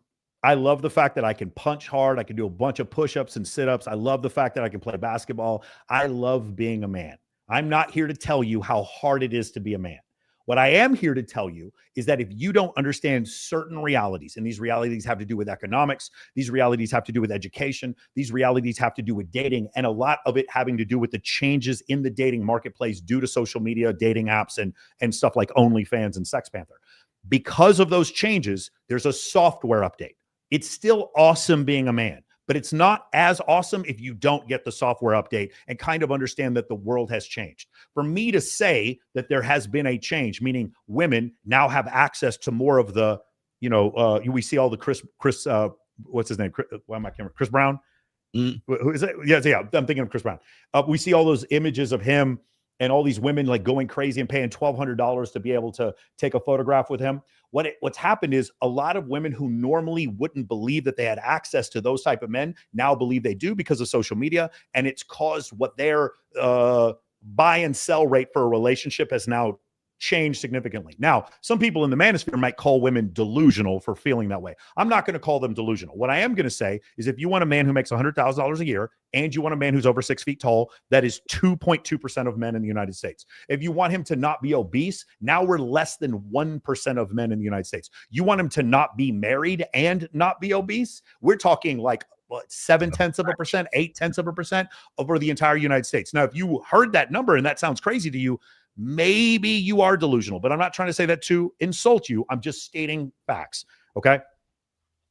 Cool. Yeah, I'm not stating that to make you buy anything either. Yes, exactly. Exactly. If you're a young man, especially if you haven't maybe had particularly strong male role models in your life, and it's very interesting that those young men who are most attracted to the misogynist manosphere, let's call it that, right? The Andrew Tate type figures, they are the ones who are kind of most hungry. That those are the ones who have a vacuum of one kind or another. So the question is like, oh, well, how did that vacuum get created? How do we answer the question, how to be a man in the boy's actual life or the young man's actual life so that they don't have to look for it online? The worst of it, I would say, are male content creators who are selling men a vision of manhood that's all about, making a lot of money. Again, dude, PBD is catching strays, bro. How in the world is Patrick Bet-David in this? I mean, fast car. Patrick Bet-David is his attorney.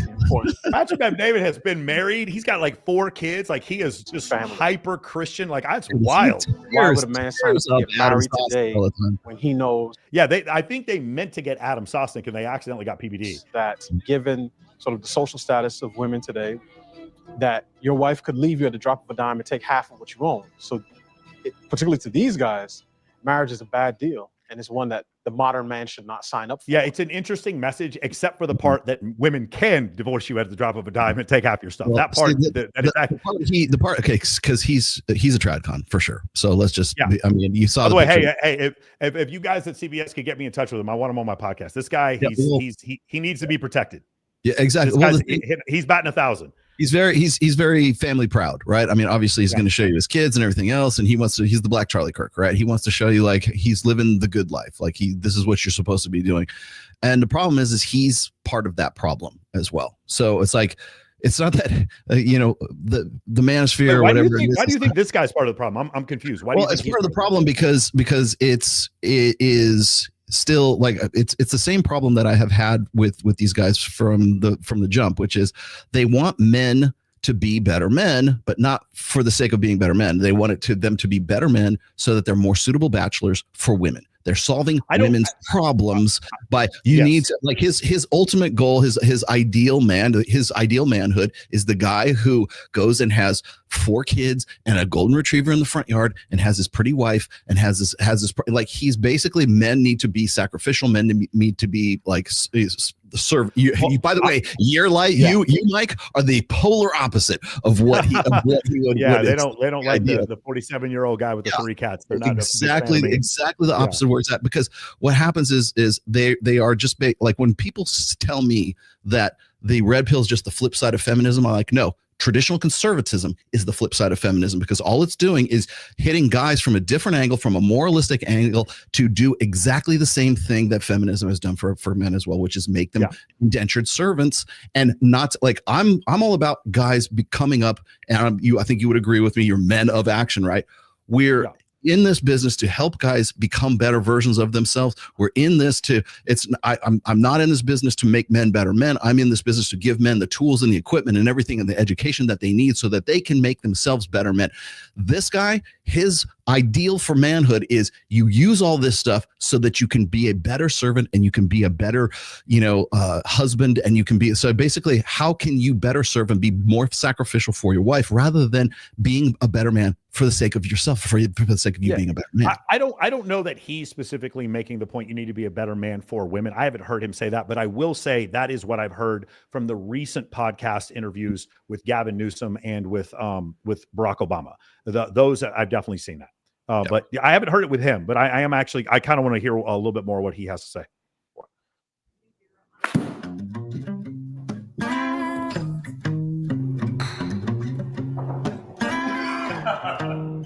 So how important is sports in finding a partner? A lot of people on the first date, they'll go, oh, so you golf. Am I going to be a single mom while you're golfing the whole time? Michael, who asked his last name be withheld for privacy, is in his late 30s and looking for love. A co-owner of a small business. He's one of the growing number of men over 35 that's never been married. there are times she's probably going to want to get rid of you. Oh, absolutely. So yeah, everyone I've talked to at the club who's older is always like, and if they're terrible at golf, their wife made them pick it up, so they're not at the house. He says he's been in several long-term relationships, but hasn't yet found the one. You've been in relationships. I was single for pretty much all my 20s. I didn't want to be. I wanted to be in a relationship, but it was like one of those things where I hadn't found myself yet. Yeah. There's a lot of trying to figure that stuff out. That's what your 20s are for. Exactly. And then my 30s, the majority of my 30s, I've been in relationships, right? There was one person I dated for about 3 years that was just a phenomenal person. I still think the world of her. Unfortunately, we kind of got to a place where we're like, oh, God, everything's great. We should be running to go get married, but we're not. Michael's story is becoming more common by the decade. Okay, hold on. I'm gonna say this real quick because there are a lot of trad cons that do this to you. There's nothing wrong with getting married and having 4, 5, 6 kids. Congratulations, that's awesome. In fact, there's studies that show, you being in a long-term monogamous relationship is healthier for you. I'm here to also tell you there's nothing wrong if you don't want to get married and you don't want to have kids. There's nothing wrong if you want to be in your 30s and date multiple women at the same time. It does not make you a bad person. And there seems to be, and the funny thing is, it's the trad cons and the liberals who are both coming after men for this idea. It is the liberals who are like, step up and date the single mom. It is the trad cons that are like, step up and have a bunch of kids.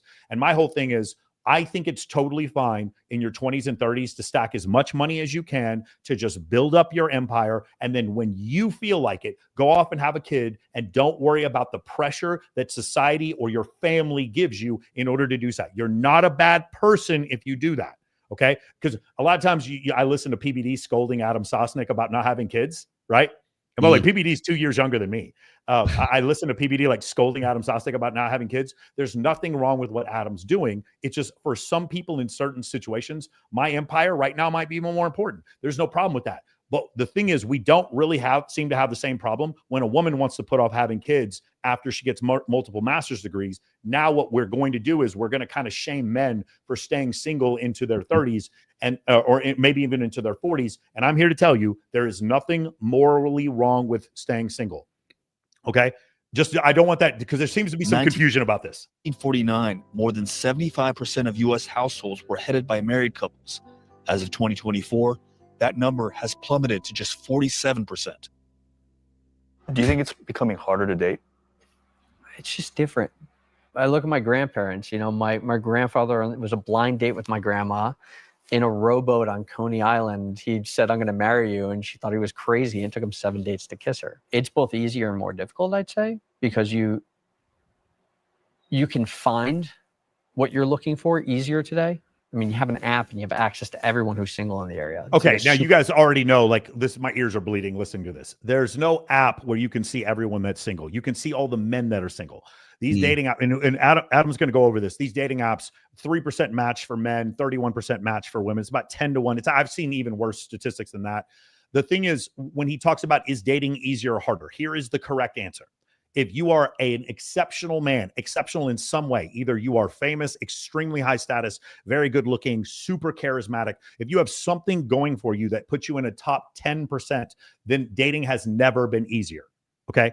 If you are not one of those men, if you are a man who is 5'9", the average height, and makes $59,000 a year, the average salary, dating has never been harder. That is the correct answer. It's not just one answer here. That's the difference. Superpower, right? Yeah. Like there's always something better around the corner, right? And I think a lot of people lose focus of the, can I be in the here and now with the person? What do you feel the role of a man in a relationship should be? That's a loaded question. What do you feel you should? It's kind of a loaded question because he knows if he says the wrong thing, it'll get him in trouble. Bring to a relationship. Look, I think that's contingent on what the two individuals think, feel, and believe, and then how they come together. I think a very good quote, and I'm going to botch it, relationships, they're not 50-50. They're 80-20. They're 60-40. And you trade off. I think it's a dance, what the roles are. There's the question of how you show up, what you should do, what you shouldn't do. Hey, pause for a second. What's up? Pause for a second. Yeah, have you heard this quote before? It said men have to work twice as hard as their grandfathers to get a woman half as good as their grandmothers. Have you heard that before? Yeah. I mean, there is definitely some truth to that, but I also think that my grandfather, Aaron Quintilis Sartain, when he met my grandmother, Thelma Wiley, or I'm sorry, Thelma Wiley Sartain. I think when they met, I think there was so little distraction, you know? Oh yeah, of course. Yeah. Yeah. And so I think it's a very different thing, but yeah, you're right about working harder. It's just, I also think my grandfather had a lot fewer distractions in order to meet my grandmother back in they met in 1920 at Southern Methodist University. I think something like that. They were both teachers. Yeah.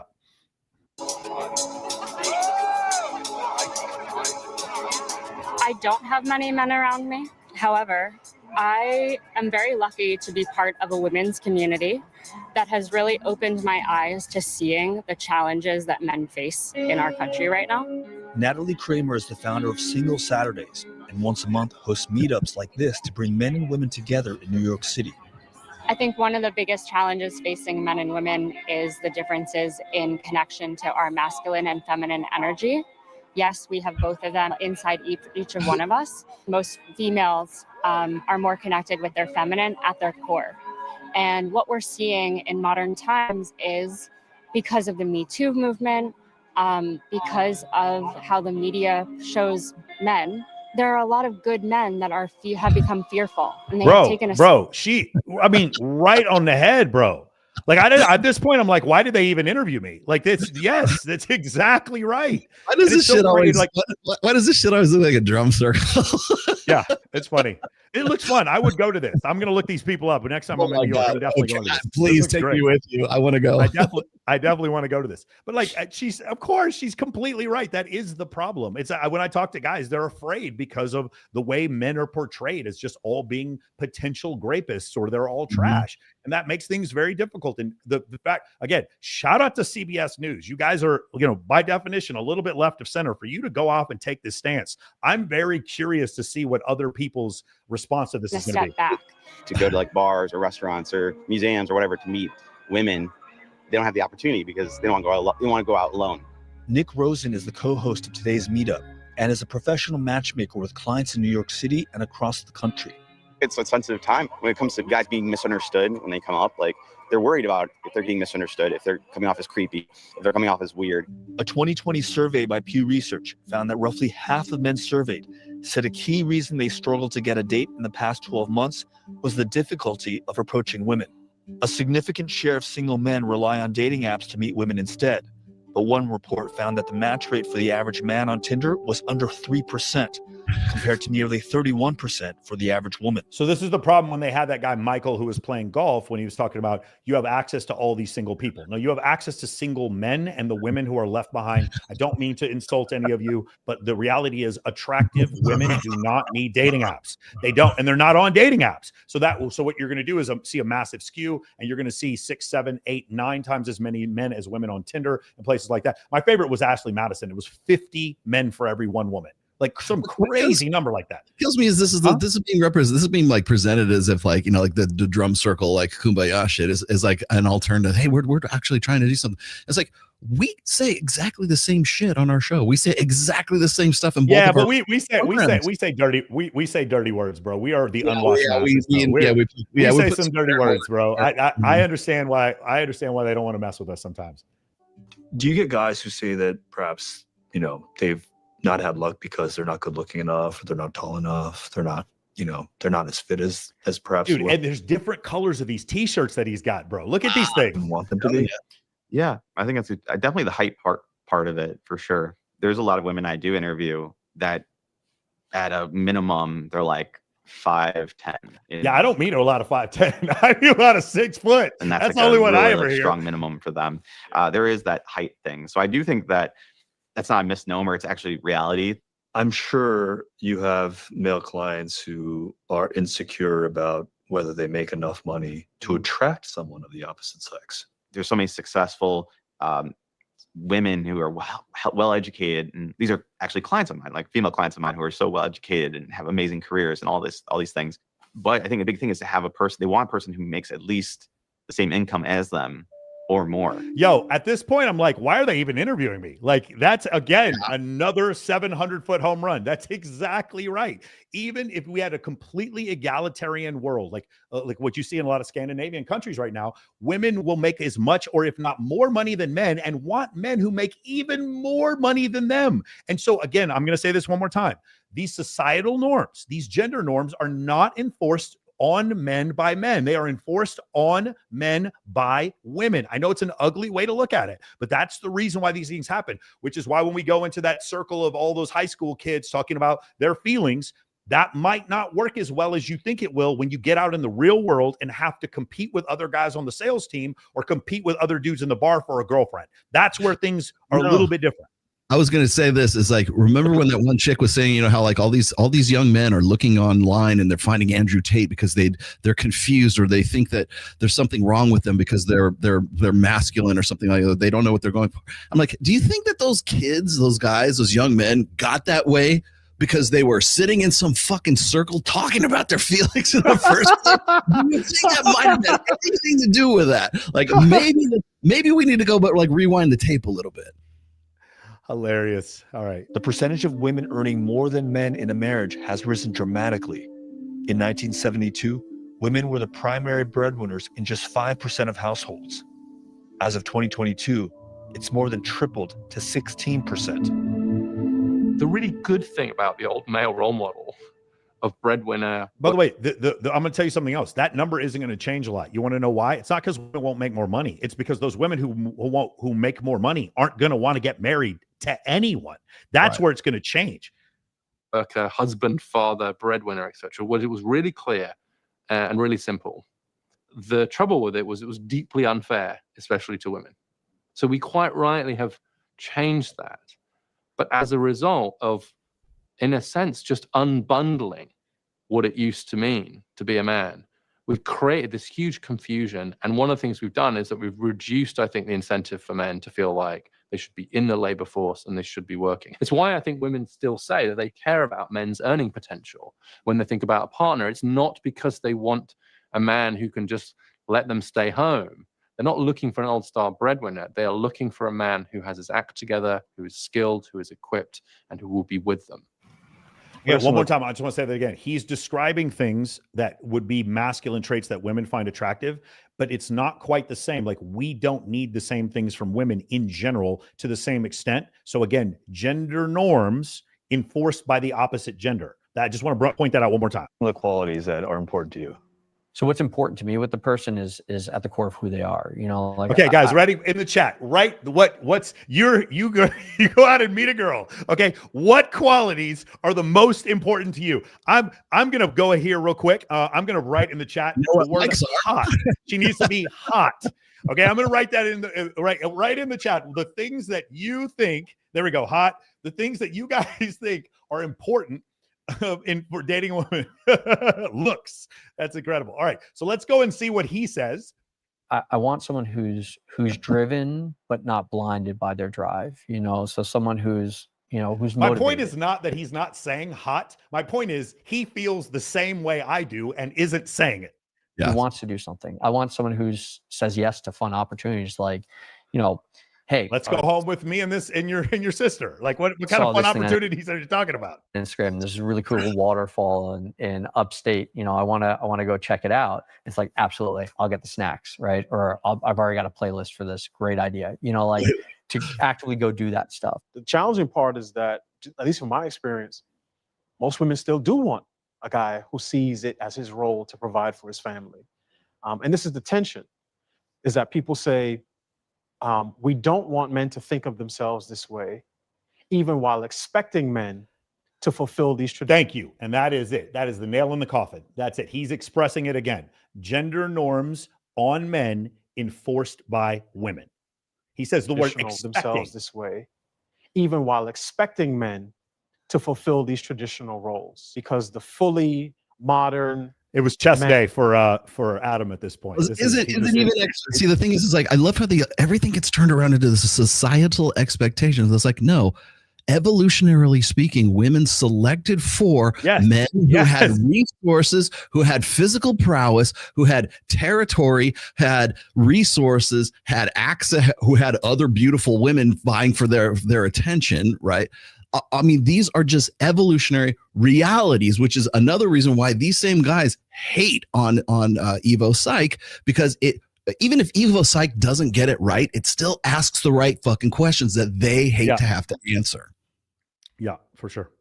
Man who says, you know what, I'm looking for a breadwinner wife. When you get 15 inches of snow in the winter, I can sip my hot cocoa while watching her in the window as she shovels our cars out.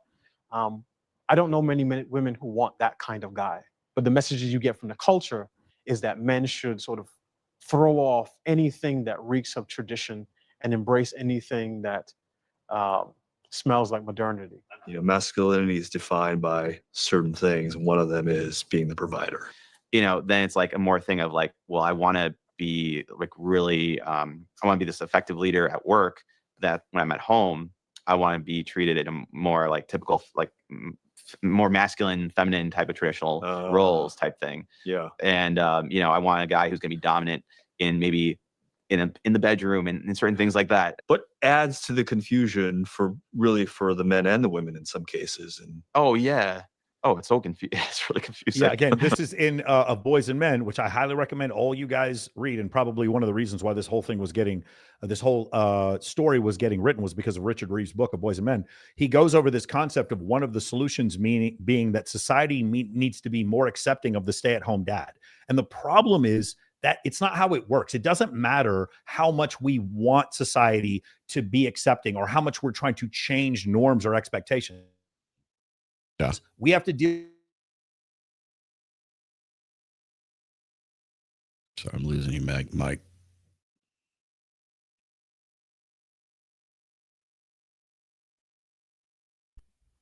Did I lose you for a second there? Yeah, you're back now. Go ahead. Okay. Continue. Yeah, but it's like I can tell you definitively what women are responding to, and then of course when I'm right, when it turns out that I'm right, then it's like, oh, those are just unhealed women. No, that's not the case. They're just, the problem is with this gender norm idea. When he said confusing, that is the correct interpretation. It is confusing. Men are being told, just go up to women, tell them that you're attracted to Justin Baldoni. Be comfortable telling a woman that you just met that you're attracted to her and that you would like to go on a date with her. Be super vulnerable and open about your feelings, which works when you look like Justin Baldoni, but it doesn't work for the other 95% of men. And it's really difficult to have this discussion because what are we saying? We're saying that women are shallow and care about a man's looks. Because they do. That is part of it. Now, that's not the only thing. As men, we have way more avenues. There's so many more plays that we can run to generate attraction with women than the other way around. Women kind of just have one play up the middle. Like it's like a 32 ISO, I'm really hot. Like that's the main play they can run. Men have several different strategies that they can do to attract women. Initially. Obviously, there's other things. You're not just in love with a woman because of her physical attractiveness, but initially, it does matter more to men than it does. That's what gets your foot in the door. No, I was going to say, it's like in our ancestral past, when we lived in hunter-gatherer tribes, there was no instance in any historical record where women banded together and went and invaded another warring tribe to go in there, kill all the women folk, and take and capture all the hot young men and bring them back to the tribe. Okay. The reason that never happened is because that's not the way we're wired. That's not how things work for us in a biological sense. It's like saying that should have happened if we just lived in a more kinder, gentler world, right? If we could have just flipped the gender scripts, then maybe something like that would have happened. It's the same. I keep coming back to that same example, that same illustration every single time I hear Richard Reeves say, well, we need to make sure that, we get more men in teaching roles, or we need to get more men in nursing, or we need to get more men stay-at-home dads and that kind of stuff. I go, that's not the way we're wired. That's never been the way we're wired. And you know what? Women will not have respect for that. They want a guy who they can look up to. They don't want to, women cannot look up to a man who is her equal. They have to be with a man who is better than them. That's what they're looking for. The bigger and the better deal. That's how this shit works. I'm sorry if that seems sexist, but sometimes reality has a sexist bias, and that's just what you're going to have to live with. Again, if I consistently am getting feedback from women that they do want men who are bigger, stronger, faster, taller, wealthier, more ambitious than they are, these particular women, then that tells me as a man, I need to be bigger, stronger, faster, more ambitious, more assertive. And for the 15th time, I'm going to say this, that's a gender norm, not enforced by men. It is enforced by women. So let's keep it going. If you talk to women, especially actually, who are dating in this moment, you hear a lot of them talking about like meeting this kind of guy who professes to be a ladies' man or says that they want a relationship, but like calls women females and talks about how all they want is dinner paid for, which is really off-putting. You have these guys who, tell young men that women are out to get you, women are gold diggers and only want one certain kind of guy, and you're never going to get a girlfriend and you shouldn't even try, except keep subscribing to this podcast and I'll tell you how to beat the odds, or how you can trick women into liking you, or, the products that you can buy and like the posture that you need to have to get women. And there's the build up to Michael Sartain. That's the precursor. You see how my palm doesn't touch the ball? And I lift it. I would just like to point out real quick that I shoot right-handed, but on this day I shot left-handed. I'm ambidextrous. Okay, guys, so we're going to start off with knockout, and then we're going to stretch, all right? If you have not played knockout before, get in the back of the line. Michael Sartain is a coach, but he's not a basketball coach. I need this motion, and you're doing this motion. He's coaching these men on how to date and attract women. You guys are going to see some comments, and I'll show you on Instagram, where they're making fun of these guys because they don't look super athletic while they're playing basketball. And it just goes back to what I said before. It's not that what I'm doing works or doesn't work. It's the fact that I'm trying to help men in general that is offensive to people. We walk like athletes. Does everybody understand? And if you didn't walk like athletes, no more of this. 47-year-old Sartain is an Air Force veteran and host of the Michael Sartain podcast. Well, that is a shout out to Steph Cook. She was a finalist for Miss Nevada, and that is the 2019 Miss Nevada right there. Jacqueline. You're from Jacqueline. Texas? Big smile. Yeah, from East Dallas. Oh, I love me a Southern man. Yeah. She's awesome. She's come on my show several times. Host of the YouTube show Access Vegas. And welcome, guys, to Access Vegas. You guessed it. We're going to have a great time tonight, where he talks culture and dating with female influencers and models. He's also founder and CEO of Men of Action, a program that focuses on leadership, communication, networking, and dating. It's becoming harder and harder to meet high-quality women these days. Dating apps are completely rigged against the average man. Women are more resistant to cold approach than ever, and modern women have unrealistic expectations of what they want in a man. Tell me. Well, do you hear how fast I'm talking? So this is something we do in our ads. We speed me up to like 1.5. People come to you. They'll see on my social media that I host these incredible events where there's a lot of really attractive women there. We don't use money, and there's no drugs, and there's no alcohol. I just saw that in the dating space and in just men in general, there was a falling behind, largely due to social media, causing men to lose the ability to act in real life. Most of the marketing is about dating. I sell them what they want and teach them what they need. Once they get in the course, they come to find out it's a U.S. military officer training course. That's kind of what I put them through. Over 4,000 men have signed up, ranging from a 53-year-old grandfather to young professionals, blue and white collar workers, who have all paid anywhere from $27 to $6,000 for coaching services. One program includes an in-person Las Vegas immersion experience with face-to-face interaction with Mike, photo shoots, events at clubs, and dinners. Competence means nothing. Hey, I want to point something out real quick. Can you bring my screen up real quick? I just want to point something out. So there was some confusion here, and this partially happened when I read the London Times article, and right now. I don't run the photograph part of immersion. We have another guy who does that. We're going to stop with the photo shoots with cars because it's sending the wrong message. We wanted these guys to take photos with cars in an artistic way. In fact, if a woman takes a picture in front of a car, nobody thinks that she owns the car. But what we were realizing is that from some guys, they were getting the wrong impression. And that's what it said in the London Times article, is that I was somehow promising a lifestyle. Bro, I have an Apple Watch and my car has 120,000 miles on it. I do not promise a lifestyle. I don't use money in any way whatsoever to try to attract women in this program. So that was a little confusing. So we're not going to put that in the program. We've decided to take that out of the program, partially because of this. Those cars are beautiful. If the guys want to take pictures with cars on their own, they can, but we are not going to do that part anymore just because it's a little contrary to what we believe. And again, I love the guy who runs that part of the program. He's awesome. It's just they were trying to do something a little bit more creative. And so after that London Times article, I looked at it and I was like, that's not what I do at all. And so I'm just not going to give them this leverage point over me anymore. So we're not going to be using anything. Like there's no expensive cars, there's no yachts, there's no watches, there's none of that in this program. You use relevancy, competency, access, scarce resources, locations, networks, charisma, pre-selection, social proof, and humor in order to get use attraction triggers for women. You use female teammates in order to introduce you to more women, in order to get you calibrated around bringing beautiful women, and in order to whenever you get around your dream girl, to get you into better events where you can meet her. So that's what we're going to teach you. And then another part I want to point out, he said $27. It's correct. Go to MOAmentoring.com right now. It's $27 to get in now. We changed the price. So you guys are welcome to jump in.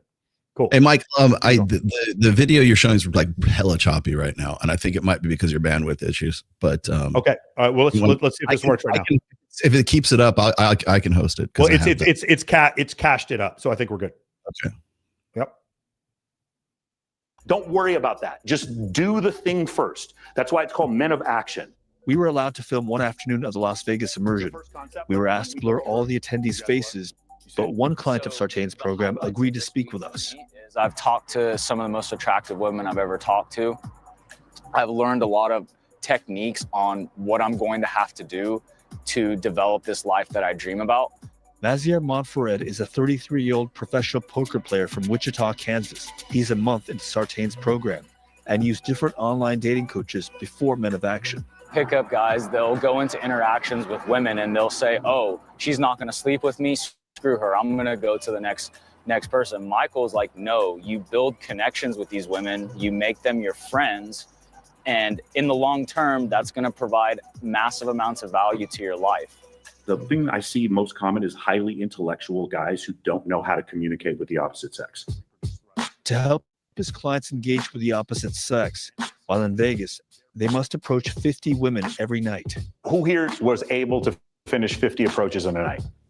You guys. So Adam just texted me, and he said that a lot of other people, when they heard that I had guys approach 50 women a night, they almost found it to be kind of offensive, because I think what they heard, and I didn't say this, was that you hit on 50 girls a night. That's not what I said. I said you approach 50 women a night. We don't hit on anyone in MOA. Who here, at what approach did you just not care anymore? Was it 12? Was it all 50 you cared? About 10 you didn't care anymore? You know what happens? They get to 12, they get into an awesome conversation with somebody who like lives in a place they used to live, and they spend the whole night talking to this person that they just met. But shh, don't tell them that. But yeah, they never get to 50, man. They just get over their approach anxiety. There are probably people who would look at your program and listen to your pod and then listen to this interview and say, this guy's full of shit. Yeah. You know, you're capitalizing on the fears and the vulnerabilities of men who are really struggling here. Yeah. Yeah, that's a great point. And I would feel bad if I didn't have 4,000 guys telling me that this worked, that this changed their life. If I didn't go to weddings for my clients, then I would agree with you. Do you think so that was, I mean, and I think Adam was being fair when he asked that, but like, I do believe that. If I didn't have 4,000 guys tell me that this program worked, then I could totally understand that. But I know that it works because I constantly have guys come back from immersion and say, not this was the greatest course I ever took. They say this was the greatest week of my life. And my neighbor just over here and just next door over here, he just got married to a girl that he met at one of my events. My business partner, he just got engaged to a girl that he met at a photo shoot. That was one of my events. I have numerous clients that have got married because of it, because my program works, because it's not based on my feelings. It's based on experience and evolutionary psychology. So I don't think Adam was trying to get me, but I think he had to ask that question. And I think it was fair. And the answer is the one that I just gave. It is the truth. Like there is absolutely under no circumstances am I. Yeah. Oh, I figured out what would happen. Give me 1 second. I got to switch off from, let me see here.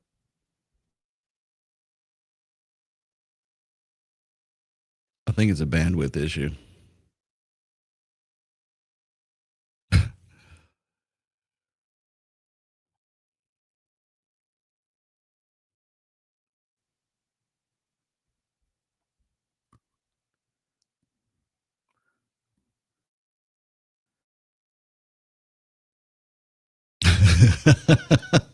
Yes, it is South Dakota internet.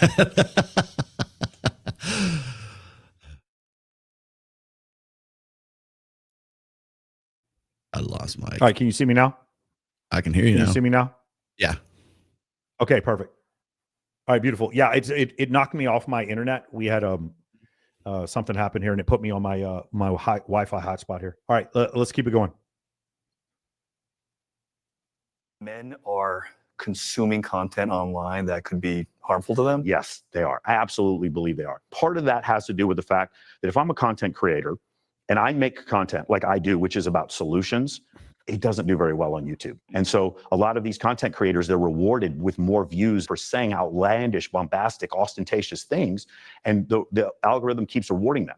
The definition that you ascribe to Manosphere, you would be part of that Manosphere. Yes, for sure. There's good parts and bad parts. If you take the worst ideas from Manosphere content, it sounds horrible. And I don't stand by it. That's why I don't consider myself red pill. I'm red pill adjacent. Sartain met Andrew Tate. Yeah, it's choking right now. Do you want me to? Can you hear me okay? He strives for an open dialogue with content creators. Hey, Rolla, can you hear me okay? Yeah, I can, but the video's choking. Okay. No. Give me 1 second. Yeah. What the hell? All right. Can you hear me okay? Am I up to dark? Am I working now? I can host this if you want. No, it's fine. It's just a few more minutes. Let's go back to this content. It sounds horrible, and I don't stand by it. That's why I don't consider myself red pill. I'm red pill adjacent. Sartain met Andrew Tate at an event in 2025 and says while he wouldn't use Tate's communication style with his audience, he strives for an open dialogue with content creators across the spectrum. It is problematic. When I hear manosphere, when I hear the term manosphere, I just think a collection of men. And I know Richard Reeves wouldn't agree with this, but Richard Reeves I would put in the manosphere because he's having a conversation about men and women and why they're falling behind. He's not going to identify himself that way, but that's what manosphere means. There's only a dark side to the manosphere, right? There isn't a sunlit, amazing manosphere.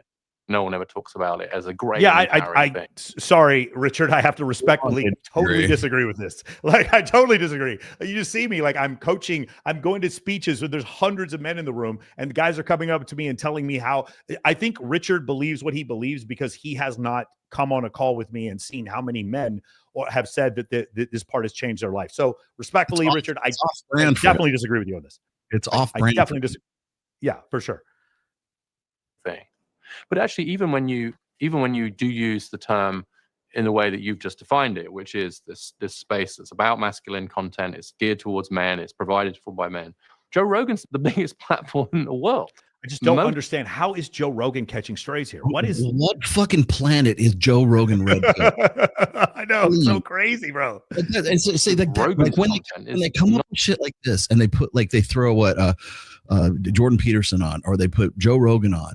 The only reason they're doing that is because somewhere along the way, like leftist liberal media picked up on the idea that they don't have a Joe Rogan on their side. They don't have a Jordan Peterson on their side. I've heard them talk about this. It was right after the election. It was right after Trump won. And they had all the, how did we lose? I can't believe it. Well, they reached out to men and we don't have a Joe Rogan on our side and we don't have a Jordan Peterson on our side. And I don't know how they got PBD involved in all of this.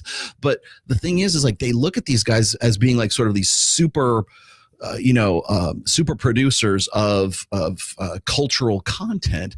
Joe Rogan hates us. He hates you. There's a reason I've never been on Joe Rogan. There's a reason why Myron has never been on Joe Rogan. And it's because he calls them the bottom of the barrel podcast. There's a reason Pearl Davis has never been on Joe Rogan. There's a reason why all of these guys who are like you or Andrew Tate, you would think of all people on planet Earth, he would want Andrew Tate in that room with him because that would be a really big interview. He doesn't want him on there because he doesn't want that stink on him. That's why. How this guy got to be the poster boy for the red pill. I can only say that anytime I hear somebody use him as a red pill example or they use Peterson as a red pill example, it's like you don't know what you're talking about. You are ignorant of what this movement is about. All right, let's keep going. Not about masculinity at all. It's about whatever.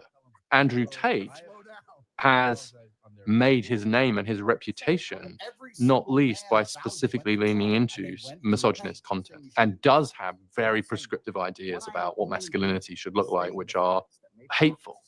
But I think It's a bit like the term toxic masculinity. Name I would challenge him to name one single other creator than Andrew Tate. If you can say, give me one name, they won't even mention Myron. He would say you, Rollo. One name. He might, but like, give me one name. They don't talk about anyone else except for, and it's like he's the even Tate has disowned the red pill on several occasions. Has disowned the red pill, and all I hear that's the only thing. That's the only creator that they know who in any way that they can hold up as sort of like the, this frothing at the mouth cult leader. And it's like, okay, fine. Who else? Joe Rogan, get the fuck out of here. Jordan Peterson, who hates my guts, and his daughter hates my guts too. Get out of here. These aren't red pill creators. They're adamantly against it. Even PBD. Like, do you know what you're talking about? Clearly you don't. Okay. One other thing I want to say here is, actually, I think I forgot. What was he talking about? You're right. They do need a boogeyman. If they don't have a boogeyman, nobody gets paid. That's their boogeyman, right? Content. And does have very prescriptive ideas about what masculinity should look like, which are hateful. But I think... Okay, so this was kind of the point that I was trying to make earlier, and I tried to make during the interview with Adam, and they didn't put it in the clip here. I disagree with Richard in this one place, and that is he should and would do a great deal of good if he were to sit down with Andrew Tate, and he's not going to, and it's partially because he maybe doesn't want to platform that kind of content. But the problem is, if let's just say everything Richard Reeves is saying is correct and everything Andrew Tate is saying is incorrect, Andrew Tate is still 100,000 times more popular than Richard Reeves, and there's this message that Scott Galloway and Richard Reeves are trying to put out there. And then there's these content creators that have a huge following. And the fact that you aren't because I guarantee you Myron Gaines would have any one of these guys on. You're not willing to have this conversation. Well, here's the thing. If what you're saying is empirically true, then what you should do is go on these platforms. And I do think what Richard Reeves is saying is true. But you should be able to go on these platforms, and then you should be able to grow your audience to do more good. That's what this whole thing should be. So my standpoint, I would like to been on our show. We have we interviewed him. They're only like, I'm the guy that brought up his name with the producers from Dr. Phil to make sure he was on that panel because I thought he would be a good person to talk to. Yeah. I mean, that's and then for those of you guys who want to check it out, I recommend let me see if I can pull it up.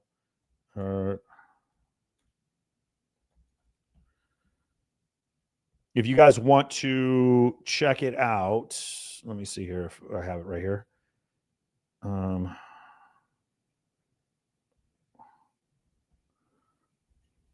There's the episode right there. And the reason why this episode is kind of important is because Professor Reeves, when he comes on, one of the things he says, and I could probably find it here somewhere, is he says that the reason why Andrew Tate exists in part is because academics refuse to have this conversation. And it really is an interesting, here we go. Yeah, it's probably right here. Made a bunch of people feel heard. Yeah. Right. Seen. That they can't believe this fact.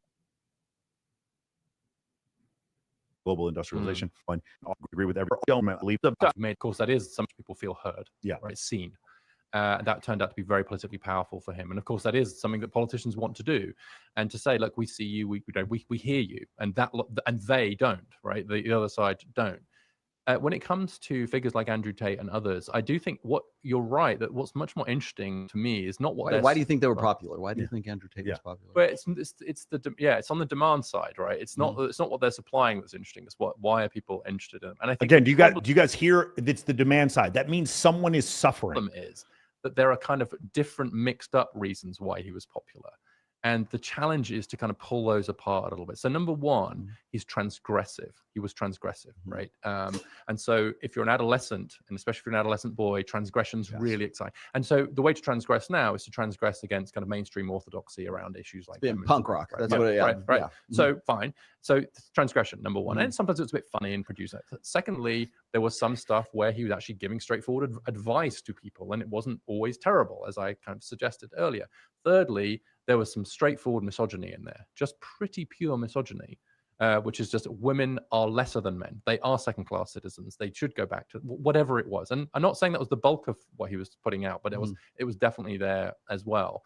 And so you put all those things together, what you have to disaggregate, which is, and sorry, did I say empathy already as one thing? So like, don't assume that everybody that was interested in him was just taking all the misogyny on board and saying, okay, Andrew, yes, I'll become a misogynist as well. Actually, they were discounting that, quite a lot of them, but they were saying, at least he sees me, at least he understands what I'm going through, or what. I very much agree with that part. Like, it's not the idea that this whole thing was just nothing but like, for me, I think there's a lot of things Andrew says that I don't agree with at all. But the reality is he has a message out there, and he is a very charismatic communicator. And I'm also very much a proponent of free speech. So like, I just think it's very problematic. If he says something you don't like, then turn him off. I think that's part of the issue here. All right, let's get back to give me 1 second. Let's get back to the video here. And there he is, Professor Reeves. And let's go again. It's a bit like the term toxic masculinity. Is if you start using these terms to lump people together in a way that it just captures such a broad spectrum. This lumping together of different kinds of content, this pathologization of any young man who is just honestly searching for an answer, it backfires. What ends up happening is that the circle of what is red pill. No. He's agreeing with you, Rollo. He's saying pathologizing every man who follows Andrew Tate as being a misogynist. That's what backfired. That's what backfired. Dangerous just grows larger and larger and larger. I've heard people put Andrew Tate and Jordan Peterson in the same category. So if you're a guy and says, no, I like to lift weights, what you end up doing ultimately is driving young men further and further away and into the arms of exactly the types of people you want to keep them away from.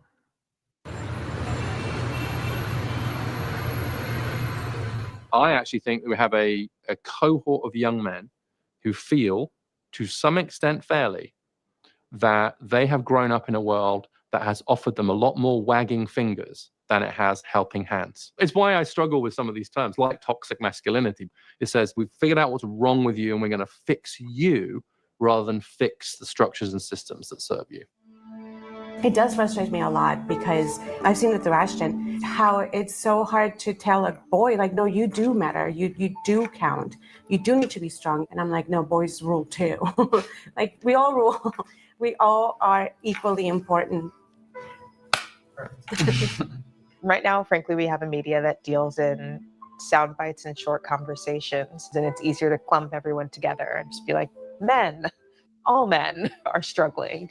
Women, all women are succeeding, even though there are lots of gradations in there. I think, unfortunately, when we're looking for solutions to problems with male identity or how sort of young men figure out how to be, the difficulty in solving that issue is that it's not really a top-down solution. I think there's already been more discussion about getting male teachers back into schools and sort of creating more third and social spaces.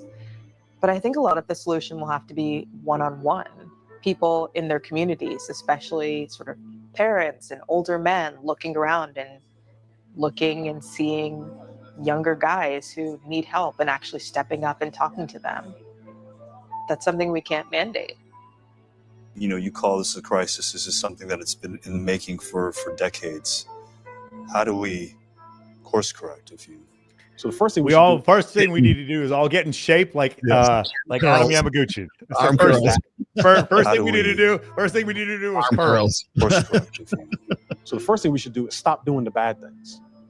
Stop making masculinity look like something that's inherently negative. Stop publishing op-eds from mothers who bemoan having a son. Thank you, bro. This guy, he's 100% on. Who think about all of the harm that their son is going to cause, you know, when they get 18, and then give them examples of what it means to be a man. Positive examples. Do you want some yogurt? No, I'll probably have some yogurt probably after. Yeah, me and my mom's relationship has definitely grown a whole lot. Yeah, like how so? I feel like now, like whenever I get home, I feel like we both work a lot, and like at the end of the day, we kind of have to get to have dinner together, and we kind of get to debrief and talk about our day. And I'm happy that I get to have that closeness with my mom. I want to like tell her about my day. I want to hear about her day. And I'm like so thankful to be his mom. It's so proud, even in this moment and hearing you speak. And I really want you to go out into the world and experience it and have the love and the joy that I know you can. Like, I know you're going to do well. Yeah. I love you. I love you too.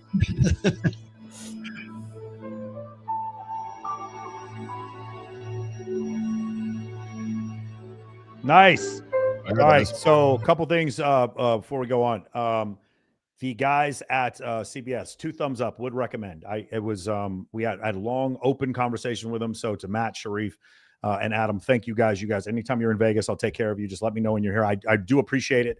For those of you who didn't think that was a fair representation, remember, guys, we're talking about traditional media here. It's going to be hard. They're not going to have the same discussions that you're comfortable with having, especially here on YouTube. So I thought they did a pretty fair estimation. I'm going to say one other thing. So when this was done, I'm going to share something else with you. Let's go to Instagram. Are you showing my Instagram right now? Mm-hmm. Okay. This is, you guys saw this part right here. Let's look at some of these quotes. Okay, so this is when it first came out. Let me see if it's up here. Don't believe the hype on social media. Say hello in real life. Okay, so say hello life. Thoughtful in your responses and actions. Keep learning from there. Okay, so this is the traditional advice from somebody who just doesn't know what they're talking about. Why use influencers and models? They are not realistic standards to go by. So this is a criticism of me using models in my content. And then, hold on, where's the one? Sense of humor. Here we go. This is what I was looking for. Intelligence, sense of humor, kindness, success, confidence are what women what women want long term. Yeah, but it's not necessarily what they're attracted to short term.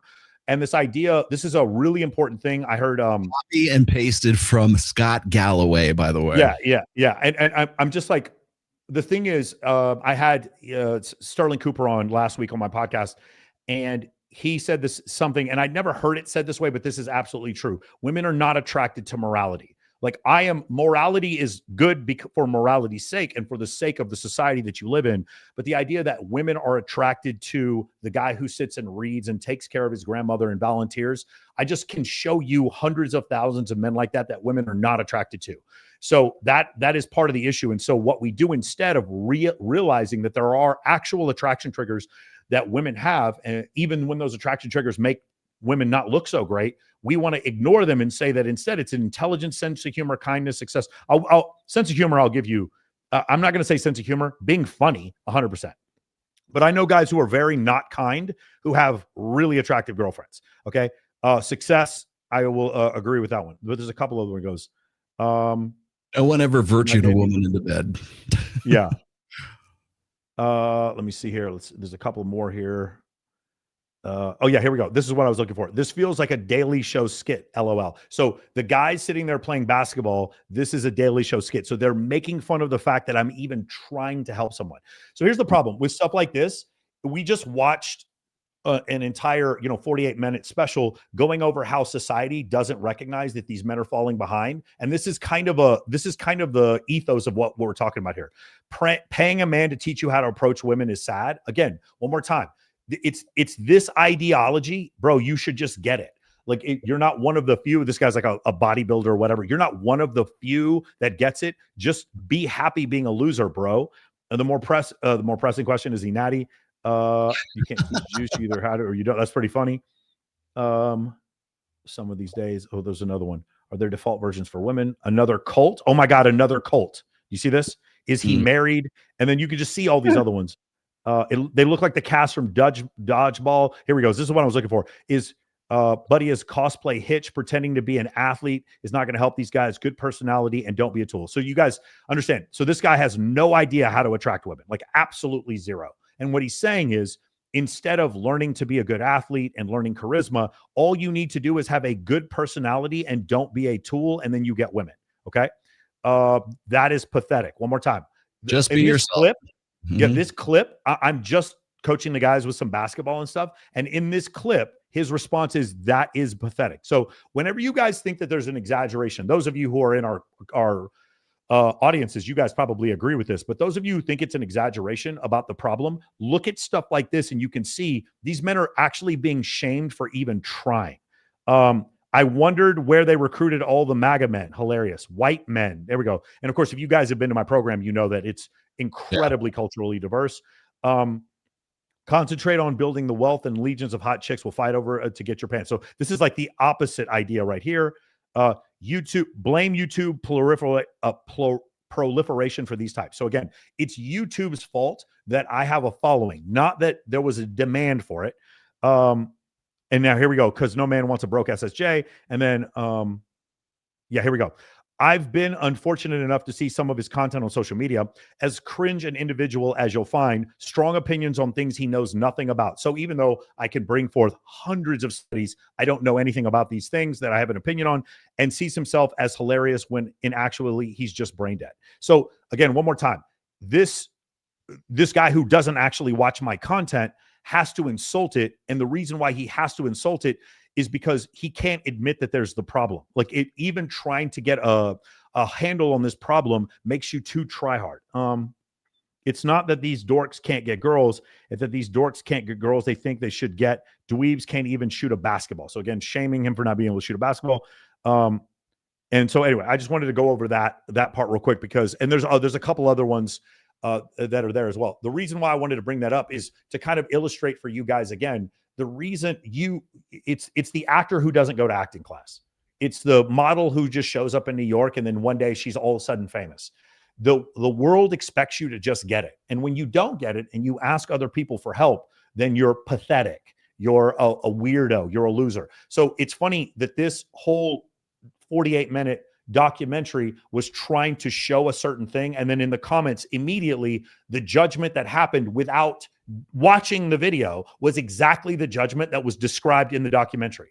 These men, there's no way these men are falling behind, right? It's that kind of thing right there. So just wanted to illustrate, like the day that this comes out, there's already comments sort of illustrating the problem even further. It makes me wonder what the comments would be if there was a clip, and maybe there will be a clip of the two ambiguously gay teachers who are teaching all those guys all those young men in the school about man. Like, would they say the same thing about them? Would that be a cult? Would that be, oh, look at these losers, maybe they should just be themselves and, learn to shoot a basketball? Like, what would be or would they be like, oh, good, finally somebody's teaching these boys positively masculine things? Like what would their response be to that? Probably you probably won't see as much feedback on that clip, assuming there even is a clip of that. I would be wondering, because the thing there is. I mean, you want to look at it here? Keep talking. Hold on, I'm going to show it to you because they got their own section here as well. I'm learning what the comments are going to be for this, because it might be like the red pill guys going, oh my god, can you believe these guys are actually doing what they're doing? Okay, so that's such a great point. So you guys saw what the comments were for us, and now let's look here what the comments were for the guys who were teaching Drum people circle to like teachers. Yeah. Drum circle of feelings. Proud of you, Johnny. Well, that's good. Okay. Thank you, sir. Sarah Wilkes. My boys on CBS. Let's fucking go. Okay. Those looks like they're friends. Very cool. Nothing wrong with that. Great work. Thank you. Great work. Yes. Props to you for growing this program and creating such special space. OHS. I'm rooting for you. They probably shared this with some friends, which is good. Sure. They should. I did the same thing.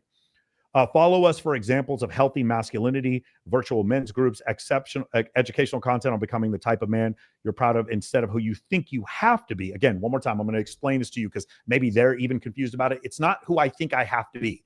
It is the world that it was created, the competitive world that was created for me by women. And we can keep denying that that's the way that it is, but the excessive levels of sensitivity does not make you more attractive to the opposite sex. Making the future brighter. Proud of you, Johnny Cole. Hey there, that's me, my organizer. Hey, brother Cole. Okay, cool. Nice. He tagged Professor Galloway. Wow, Jay, so proud of you, the precious loving. I mean, this is pretty crazy. Okay, cool. Good for them, man. 806 likes. I'll give it a like. I understand what they're trying to do. I'm not trying to shame them. Listen, everybody's trying to do their best. I do think that they only have part of the answer. I think there's part of it they're not really acknowledging. And that's what I've said before. Like the other thing I'm going to tell you to these guys, if they tried to do that shit at my high school, They would have got stabbed. They would have got stabbed before the way. You tried to do that at Woodrow Wilson High School during the crack epidemic in 1996. You would have got stabbed in 2 seconds, bro. Like, there's no way you would be able to pull that off. So I admire what they're trying to do. I do think in some cases, are people too locked up because they're dealing with some kind of trauma? Yes. I don't think it's the majority of cases, though. I do think the idea that men aren't vulnerable enough is silly to me. I watch Machine Gun Kelly. I watch Tekashi 6ix9ine. I watch nothing but vulnerability. I watch all over the internet. The idea that men are afraid to be vulnerable, I think, is laughable. I think they don't have any problem being vulnerable. I think they have a problem being stoic. I think that's the issue. We have a softer generation that has an issue being stoic. Cool. I don't Anything know. else, man? I don't know for a fact that those dudes are homosexual. But okay, I'm not going down that road. All you listening to that, I'm not going down that road. I don't know what they are. The reason why I'm saying that, somebody's going to figure this out. By the time I do my show tomorrow, somebody's going to figure out whether or not these guys are playing for the other team, right? Now, here's the other thing is, if that's the case, the only healthy masculinity that can be taught to boys is by homosexual men. Think about that for a second. Yeah, that's a rough one. Yeah. Well, I mean, that's what there's. I mean, that was one of the comments that was on there. Oh, finally, somebody's teaching healthy masculinity. And my first question is, what is that? What is that? Give me the outline for healthy masculinity. Somebody give me a concrete step by here's what it's about. Tell me, because I guarantee you, if they do, it looks like femininity. It looks like something that is sacrificial. It looks like it's something it's martyrdom. It's emotional availability. It's vulnerability. It's cry on demand. You know. Yeah.